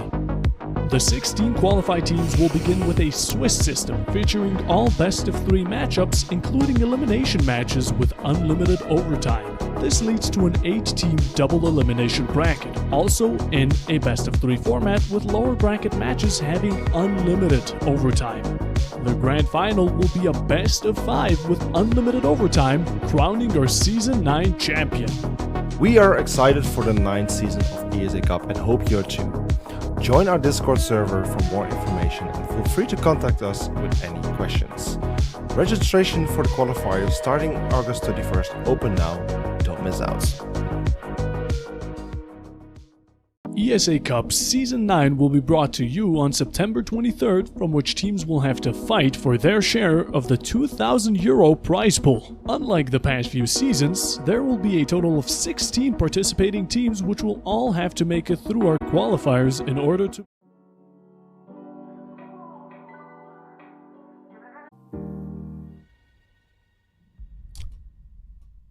Alright, you join us back in Café dos Fieschi. I love this map. Not to play competitively, but I just like the map. Yeah, let's take a little look and see. Café is, again, one of those maps. We'll see if the Monty gets banned. We'll see if, the mirror will be in play. And we'll see what verticality options we get as well. Dokkaebi will be the first ban on the board. And that's a great thing because Dokkaebi is so good on Café. The map is just so easy to pick up pinching options from a Jackal, from a Dokkaebi call, just to isolate anyone who might be playing a roam or an expansion. Grim. You know what? That's a fair pick. Grim on this map's probably going to be a bit of an issue, because the sheer fact that you have those Grim Bees to just push people out of positions, there's not really much room in most setups in Café to really stick with those bees, so it's easy to find people and detect people in the bees. Mirror's gone, but goodbye, Mirror. And we knew you were going anyway. But yeah, Mirror's off the board. That means there will not be any mirrors upstairs. Looking across into Piano. And it will be the Azami, which is, again, another given. And I think it should have been banned on Chalet, I won't lie. But, hey, it's gone now. Let's take a little look. Entropy, they're literally looking for their last set of points today. They've managed a nice, clean sweep. And it's been nice to just stick with Entropy and watch them. As we will now go to Cocktail Bar. And we'll see exactly how this goes down. Again, guys, if you do get a little bit confused, Entropy are attacking on orange. And, of course, it will be LFO defending on blue. Oh, it's not LFO anymore. My bad. I completely forgot to change the overlay. MG. Sorry, this is so unprofessional. I got it. Let's go. W production. Right, the Mew Jammers are down. We've got the Cade Electrical in place as well. Be interesting to see that they are going for more of a denial on access to that red wall.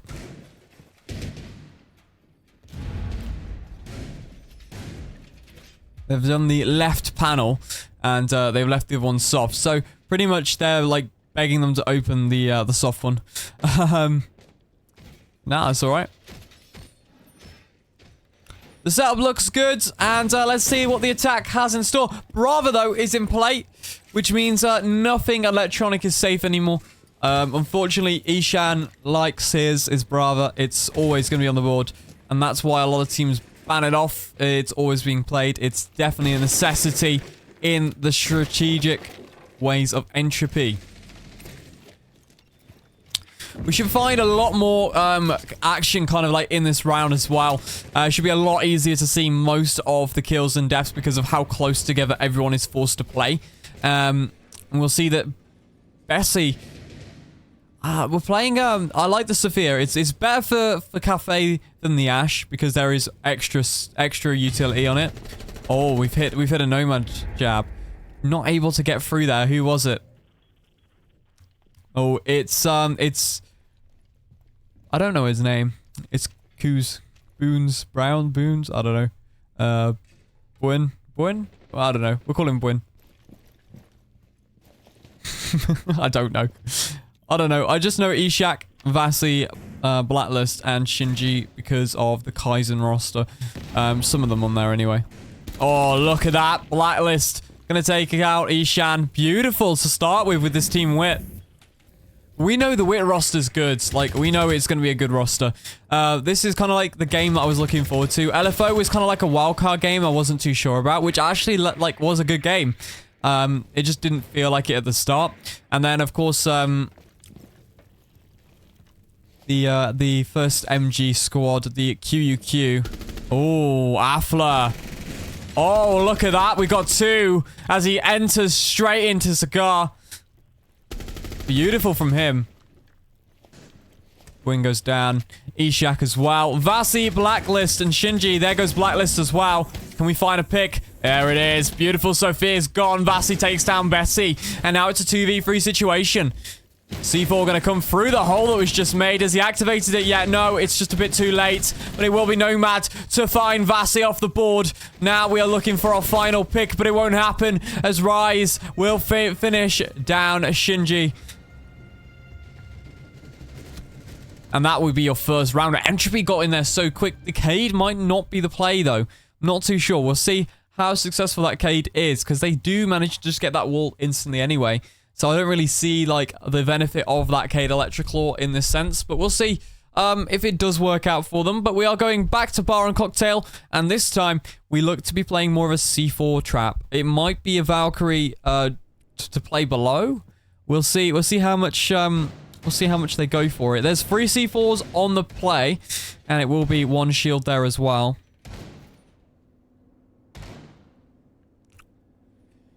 Well, the Banshee's in play. Finally, Malusi unbanned after seeing, of course, it was banned last game for Entropy. They can now use it, and they can use it to a nice extent as well. 4 of those Banshee traps across the entirety of Cafe Dostoevsky. And it's a pretty good spread out as well. It'll do quite a lot of work in these hallways. These L hallways, really big, create a lot.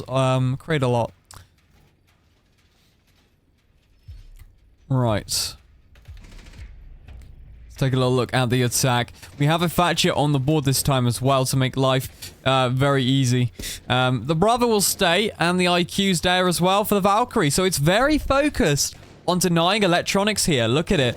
And then, of course, the Nomad is a necessity on this map. It's just so much easier to use the Nomad. And pretty much you kind of can't shoot a lot of the good Nomad spots. Oh, look at this. Cade is just in a situation here. Is he going to be shot up? Oh, Nomad's just missed. Unfortunate for Cade. C4 is prep, though. Misses opportunity now on the roof. Trying to listen to sound cues for that kill.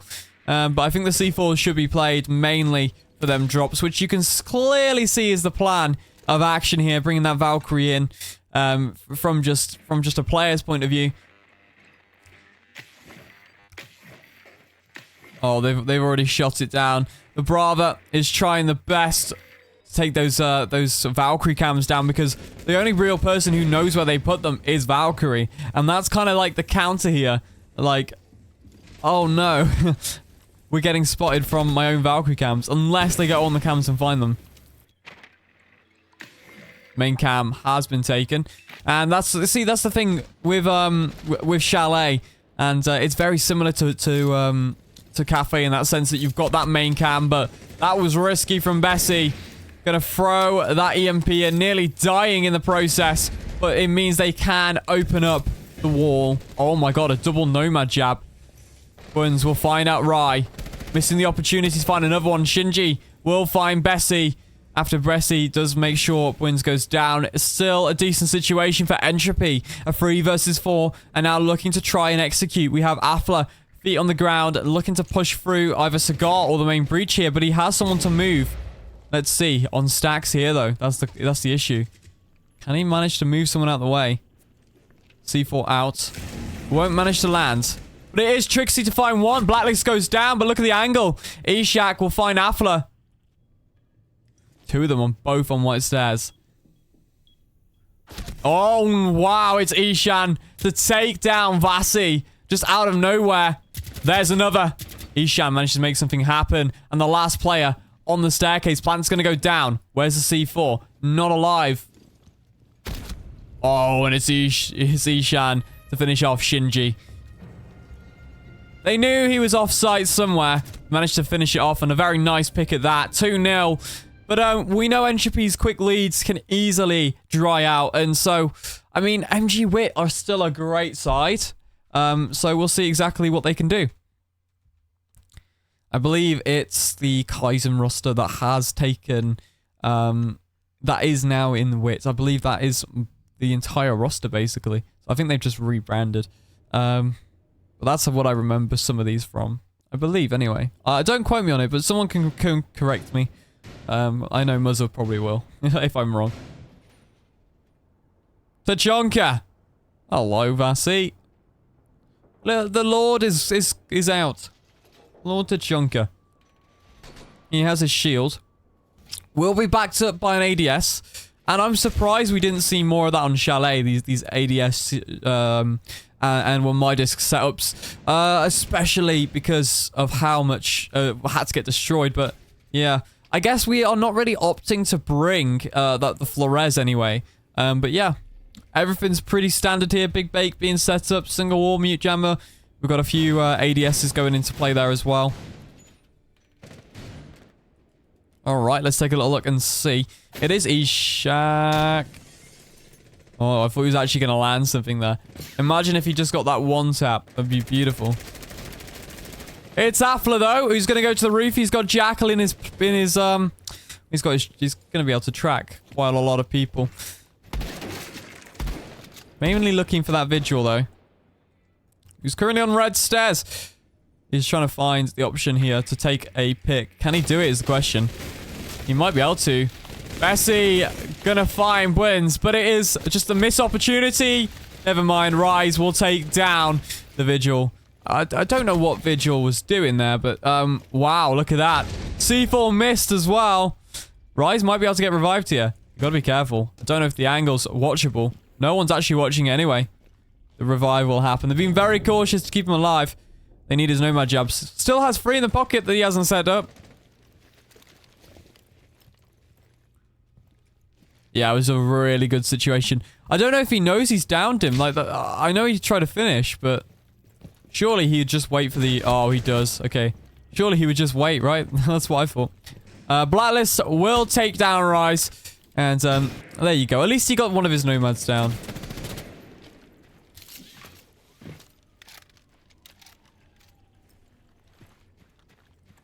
Here we go. Oh, it's Vasi to take down Afla.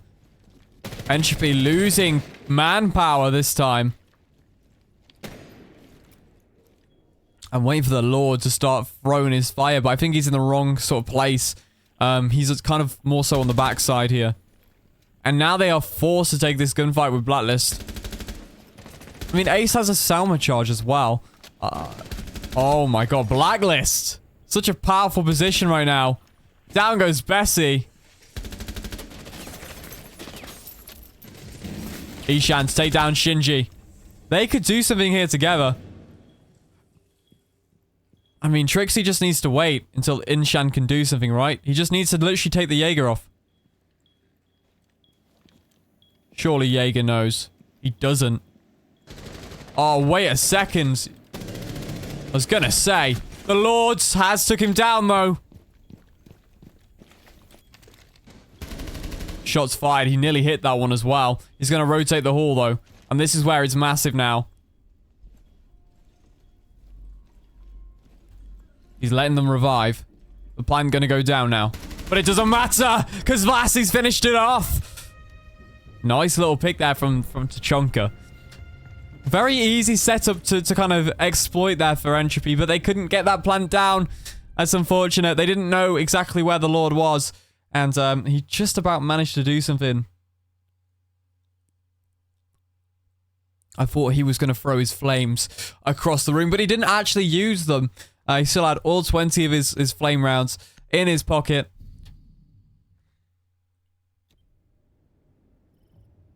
Alright, let's take a little look and see. Gonna go to reading now. It should be an interesting bomb site to hold. All of upstairs is basically the choke point here. A lot of this map is very vertical.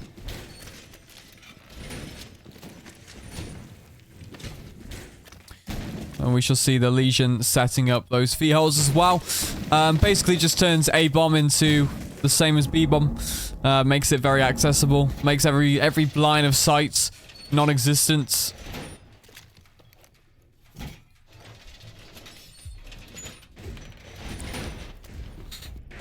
Right, let's take a little look and see. Moving in with 3 minutes on this clock. It is Shinji. Bringing in the K's. He's done this every single time. He's broke the barricade, waiting for someone to come out past it, and then he's trying to just get a quick little pick.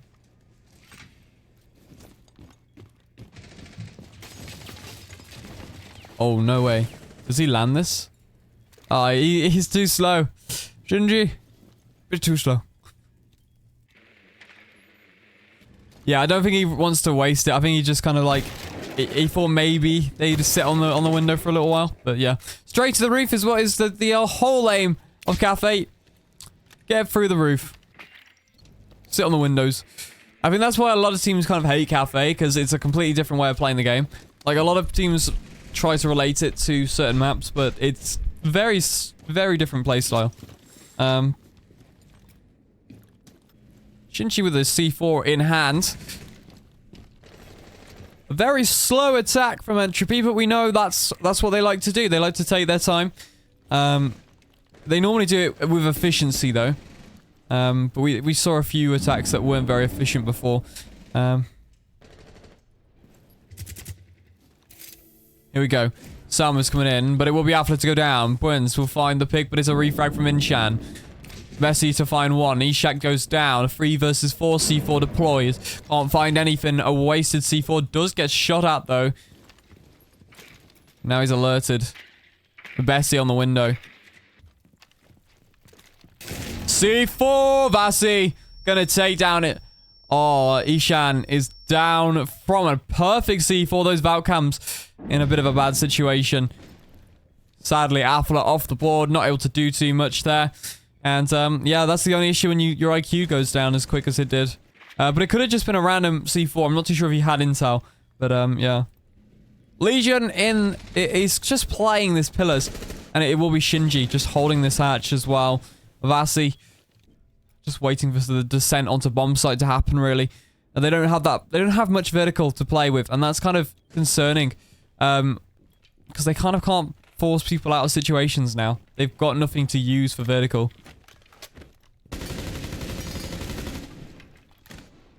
Preparing the drop here. Oh, here we go. But Legion's in pillars. Goes down. Shinji. Inside of the hatch room. They're both in the same bomb site here. They can both watch A and the white stairs perfectly. But they're now opening up the wall. It's Rise to take down Shinji. He just has to deny the plant. But it doesn't matter. Oh, I thought he might be able to do something there. But he couldn't. It's fine. Rise will find it. And that is that. Perfect. Alright. Round 5. It is Cocktail and Bar. That's where we're off to. 3-1. It's not too bad. I mean... This is kind of like a repeat of the last one. We'll see if Wit can actually bring something else. That could be cool, but on the roll swap, we'll see. Impact out, Banshee's in, and we also have the ADSs to follow.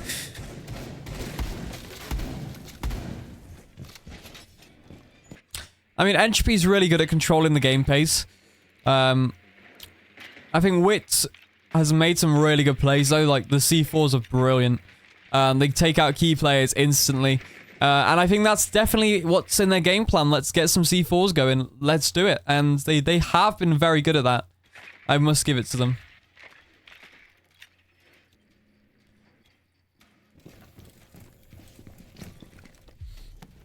Okay, let's take a little look and see what is going on in this round. It should be a very standard play now. I think Shinji just expects it. He's listening for the for the rappel or the window. He knows that someone's going to go there, but it is an IQ that is in play. So whether IQ spots that and tells his team, I'm not too sure, but it could be a very cool little pick with our C4 if he manages to do so. And they've repelled. Do it, do it, do it. Oh, you missed. Unlucky there. It could have been a great pick.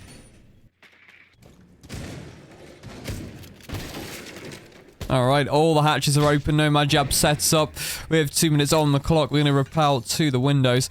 And down to mining we go. With the Banshees being hacked there as well. Utilities slowly being depleted and the main camera as well. But it has been denied, so that's good. They've just basically been forced to shoot it without wasting it. He may as well hack it and then you shoot it. You're shooting it anyway. Like, oh well. Banshee also hacked. That's the funny part about getting those Banshees. Being able to hack them. Like, they can be easily used. And there's so much to hack as well.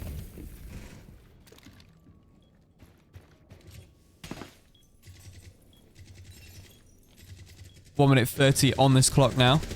Shots fired across the bomb site here from the windows. Very slow window battle, but Blacklist is on the red stairs here. You might be able to find a few little gunfights. I've just seen a camera as well. I see so much that I'm like, well, how have you not just seen that?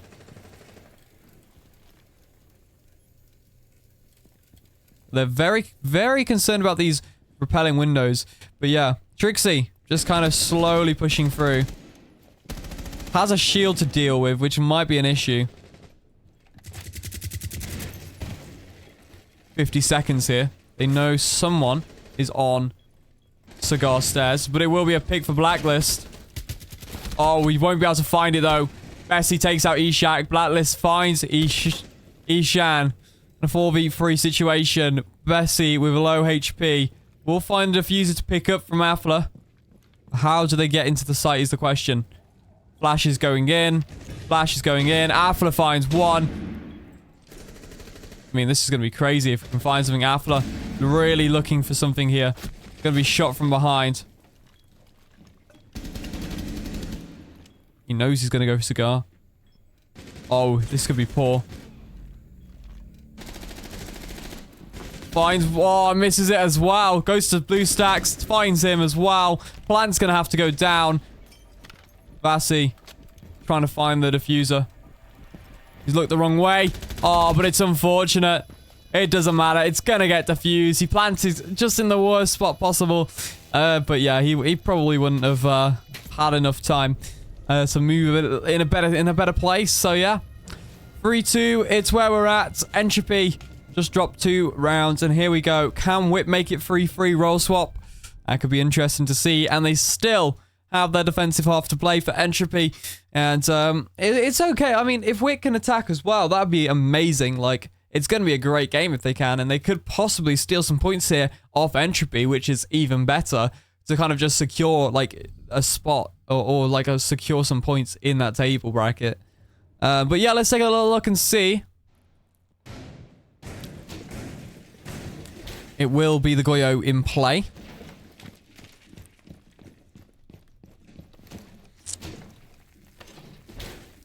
I'm going to see that the Tachanka is on the board again. I mean, it worked, right? The Tachanka is in a great position, and the ACOG is perfect as well. So yeah, fair play for using the Tachanka. I'll take it. Shinji is on the Cade. With a C4 in hand. And we do, of course, have the bulletproof camera as well to utilize.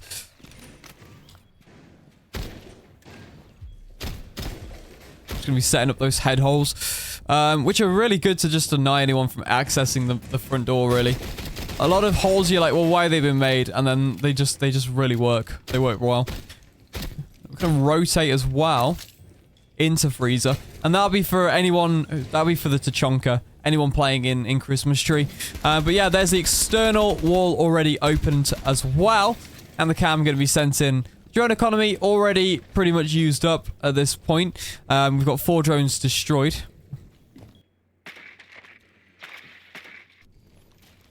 Jackal to drop. Looking for Prince.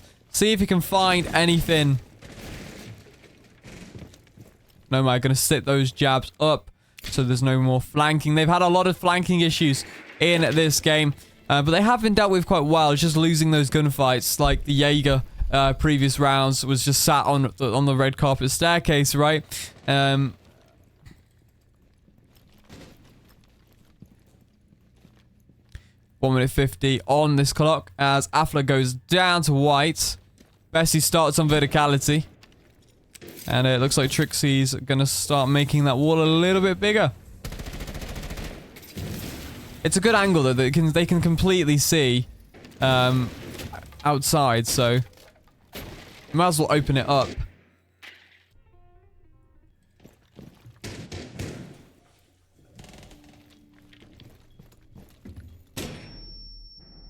Here we go. Vertical coming in.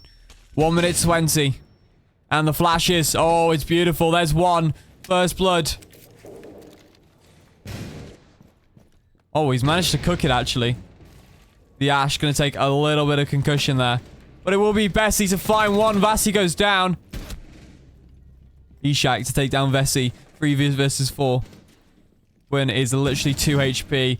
Spray and pray. C4 out. It's going to get him. Beautiful from Ishak. Equalizes it as a 3 versus 3 situation. Blacklist playing Ratty on this red staircase. He might be able to find someone on pillars if he rotates fast enough. Ishak just sat here on B-bomb. With Boyan. 2 HP is crazy though. Oh, he nearly had it. Trixie will find out Ishak. Oh, he did. Great pick from him.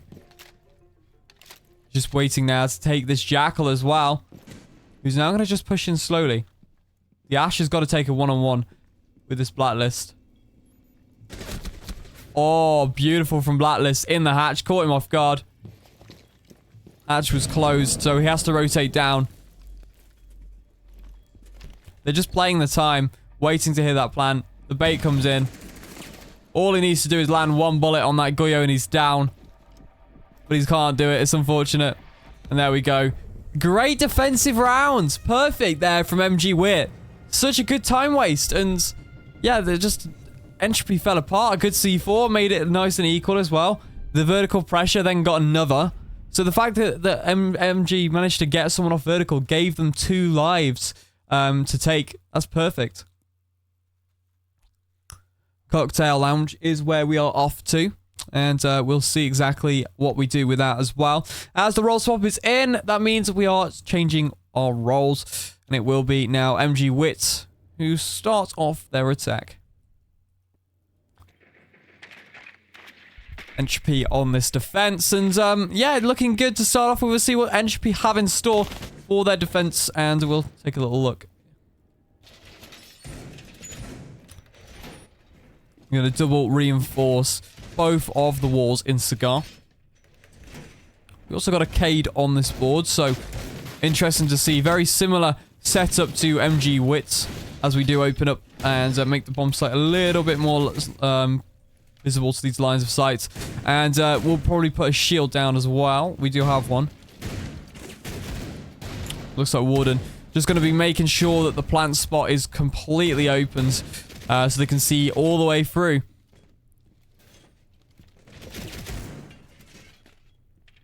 There we go, got 2 shields. Perfect, let's see exactly how this goes. Flores will be on the board as well, so maybe those shields will stay intact, maybe they won't. We'll see. The Mute Jammer is definitely on the board as well, which will help. And it will be Brava. He's going to be looking to try and get most of those Banshees and turn them in favor of MG Wit. And more so, it's more like how much utility can we waste from the attack and deploy their resources. And I think that's really like a big reason why the Banshees are played. Yes, they are annoying when you walk into them, but realistically, who's gonna get the Banshees? Well, Brava, because it's just gonna get hacked every single time. Honestly, they are just there to be hacked at that point.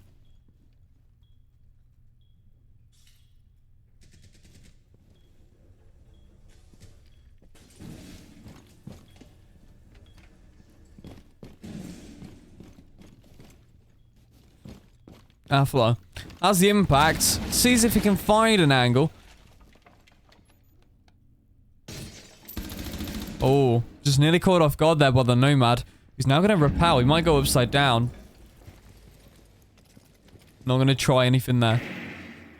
1 minute 30. Here we go. EMP's completely gone off there. Oh, beautiful pick there. Wins will find Rise completely off guard. Didn't even think he knew where he got shot from.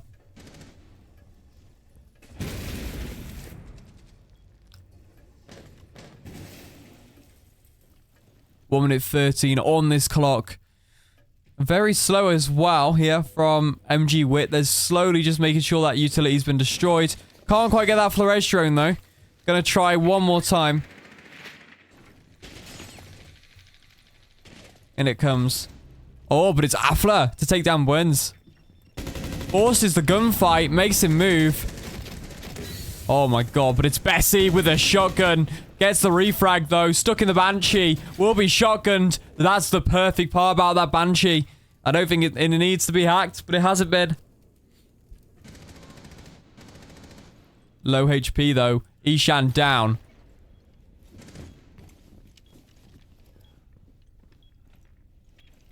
Waiting for this Warden. He's just gonna sit on Pixel while we get this revive. But he's managed to down Shinji, so it doesn't matter. There he goes. The Banshee's triggering it. He's just gonna sit in the corner. He knows he's got to push through. It's unfortunate. And there it is. Afla to finish off the round. 4-3. And very well played there from Entropy.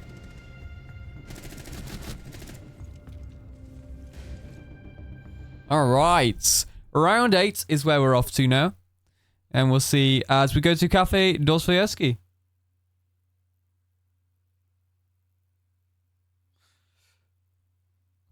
Alright. It is Fireplace and Reading Room. Castle, Malusi, Frost, Valkyrie, and Cade. All on the board. I didn't do my map prediction for this game. I didn't really know where to go with this one. But I think we might see overtime this game. I don't know. If Wick continue their progress the way they've been playing, I generally think we could see an overtime game. As long as their attack stays good, though. Like, it needs to be flawless.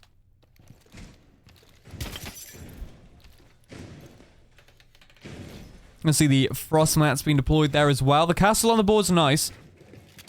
Just makes the strat a little bit more safe. You see, like, a lot of Wit was lurking under these windows and trying C4s as well.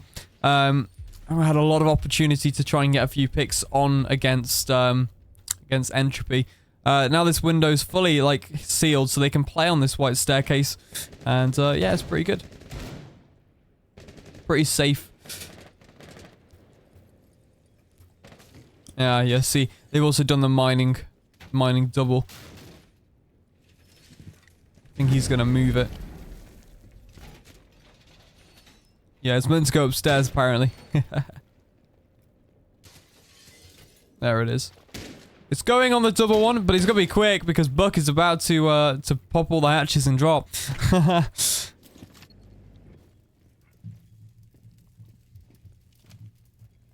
we go, 2 minutes on the clock. Afla just playing in Shiko.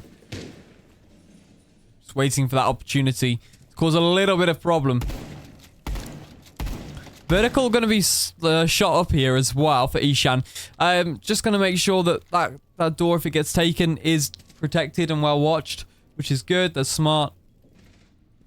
Got the IQ on the board, and very slowly we're just spotting those Valkyrie cams and finding where we should hack. Oh, Vasi. Affler gonna get away. Nice little pick there for him. Oh, can he get a second? He has. Impact through the floor to finish. Gonna hot breach. Shinji straight in with the hot breach. Can he find anything? The pings come in. They know he's there. Oh, but they've got the camera. That's why. Valkyrie cam in place. Hacked by the Brava. Honestly, I think that's the strongest part. The Brava Valkyrie is insane.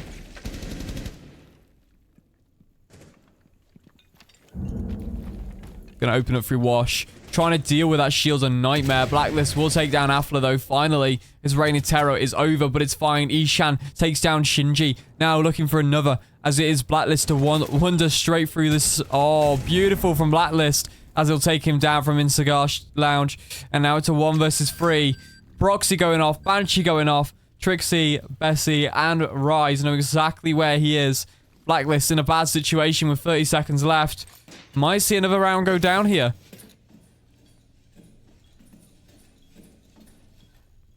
Oh, but it's fine. Blacklist has found one. Trixie overextends, makes the angle impossible. He might be able to take another gunfight here. He has! For the ace!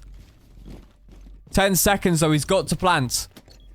Rise is just gonna play it safe. And there it is. Finds it, but it's fine. He could have had his ace. He could have forced the gunfight, but he kind of went for the plant. It's unfortunate. He kind of had to. He only had like 10 seconds. But yeah, I guess if he had known where that Valk was, he possibly could have forced the plant, the pick instead of the plant. But yeah. 3-5. And it's in favor of Entropy, showing us that Cafe is a nice map to play. And showing us exactly how to play it. It's Valkyrie, Jaeger, Mute, Goyo on that board as well as the Valkyrie and the Frost, sorry. I think I said one of them twice. Deimos being teased, but it will be the IQ that gets played. And we'll see that the Jackal, of course, will be on the board as well, which it's a good touch, but no Brava this time. The Valkyrie has not, I mean, it got them loads of picks from the Valkyrie cams, just unfortunate situation. And I think the fact that they've lost so many bodies is showing us how kind of like weak their attack might be. So hopefully we'll get something out of this.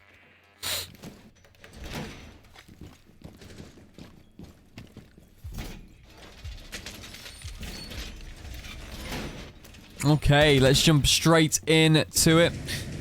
Affler with the bulletproof camera on the wall. See,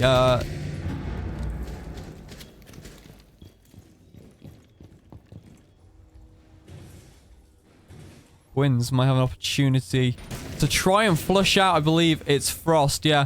They got to burn those ADSs, though. That's the issue. I think they're kind of just working out what they want to do with it.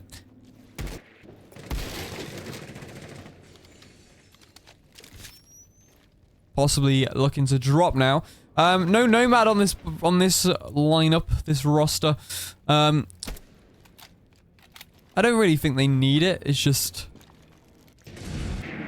it's a very big it's very big necessity on Cafe to kind of like flank because of the way that the map is, and yeah, Nomad would be just a little bit good at stopping those quick flicks. But yes.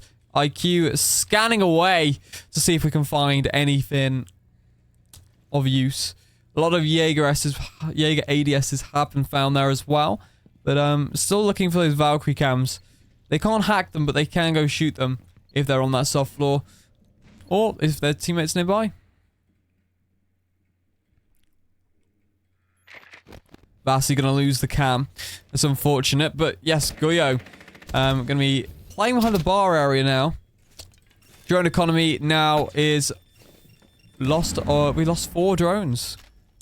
So not too many drones have been used here against Entropy yet. And a Jackal track is going to come on the Goyo, which they know exactly where this Goyo is anyway. So probably didn't need to track there.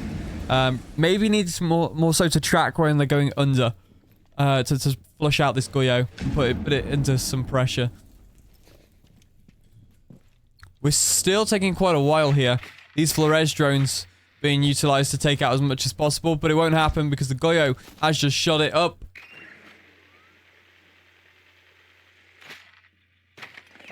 Oh. Blacklist gonna take down Trixie. A 5 versus 4. But it doesn't matter. Inshan gonna take down Blacklist. Oh, but it's beautiful. Boyne's gonna take out Inshan. But now it's... Can we find Rise is the question here. Oh, he's definitely found it. He knows exactly where his gun's firing from. There it is. Beautiful. Rise finds one. Can he find a second? He does indeed. Can he find a third? Yes, he will. Diffuser down. A triple kill for Ryzen. He wants his quad. He wants his kill. Give him his kill. He got it. And Shinji goes down. 6-3. Match point is now in favor. And Entropy just need one more round. And they've won all 3 of their games today. We'll see. We'll see. Match point. I mean, we just need a few more rounds, really. They've won their first half. They just can't win their attacks, and that's why. I mean, they're dying so quick as well. It's just unfortunate. Gonna see the dock being pulled out there by Ishan. They love the dock picks, but they only play it quite conservative in like these last few stages, these last few rounds.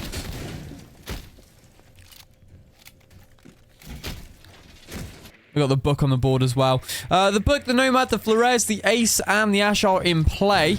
Finally gonna see that Nomad. Hopefully, the new operator lineup will be decent.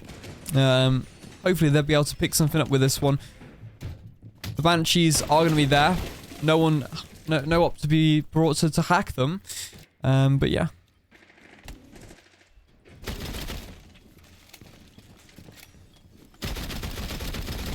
We have 2 C4s on this board with a shield. But yeah, Entropy, it's match point now. The pressure is pretty much all on for MG Wits. Whatever they want to get out of this game.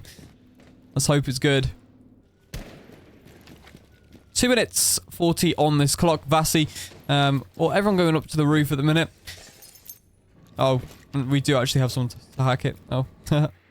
Maybe I didn't look across my screen. But yeah, no, that's fine. All those Banshees now pretty much going to get taken.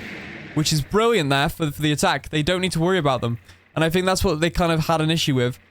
Not being able to move, not being able to aim their gun. Couldn't quite hack that bulletproof camera. Get lots of information from that bulletproof. Just kind of try and sneakily do it. It's kind of a risky option, but there it goes. It's both of the Bravo drones gone now. Flores drones being dropped down that skylight as well. Oh, Ishan. Beautiful. Gonna take out Ishk off the board.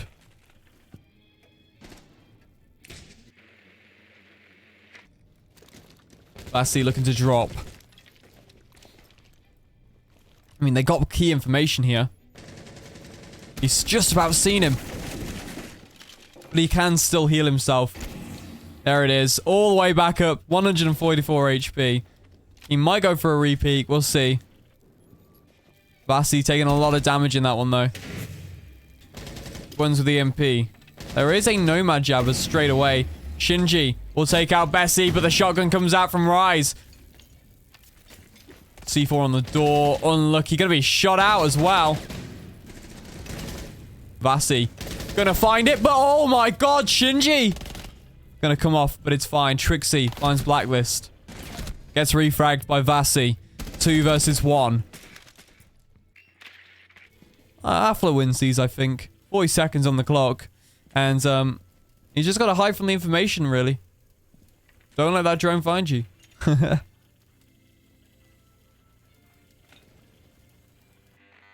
think the problem here is... I mean, the mute jammers are perfect. I think the problem here is they won't stop, chasing and trying to find where he is until they found him, so... Yeah, they're going to go for the plan. Oh, look.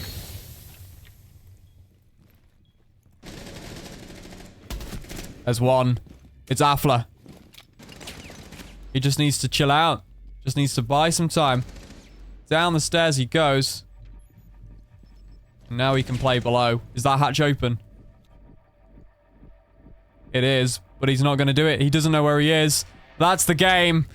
And that's everything. It is Entropy. 3 games in a row today. And they'll take this game 7-3. Hey, a nice little game to end on for Entropy. And they've got all the points that they need.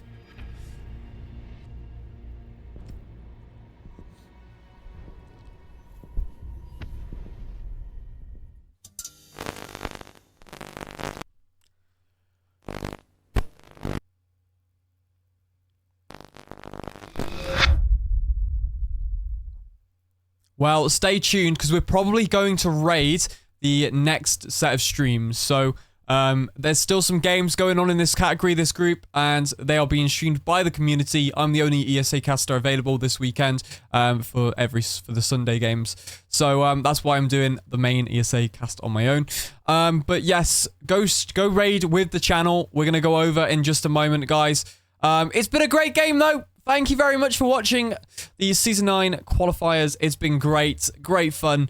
Entropy have done literally everything they needed to today, and a very nice little group to play with. So, guys, I've been It's TD. Thank you for watching, and I shall see you at some point this season for some more Season 9 of ESA Cup. Stay tuned, guys. ESA Cup Season 9 will be brought to you on September 23rd, from which teams will have to fight for their share of the €2,000 prize pool. Unlike the past few seasons, there will be a total of 16 participating teams which will all have to make it through our qualifiers in order to be a part of the competition. 4 qualifiers split over 2 weekends at the end of August and the start of September. Teams play in single round-robin formats with randomly generated groups of 4 teams each weekend. The earned points are then summed up, which will give us the top 16 and qualifying teams. Your performance in the qualifiers will be more important than ever before, as your standings in the qualifiers will heavily impact your seeding and matchmaking in the competition. Join us on August 31st, September 1st, 7th and 8th. These matches are also allowed to be broadcasted by the community. The 16 qualified teams will begin with a Swiss system.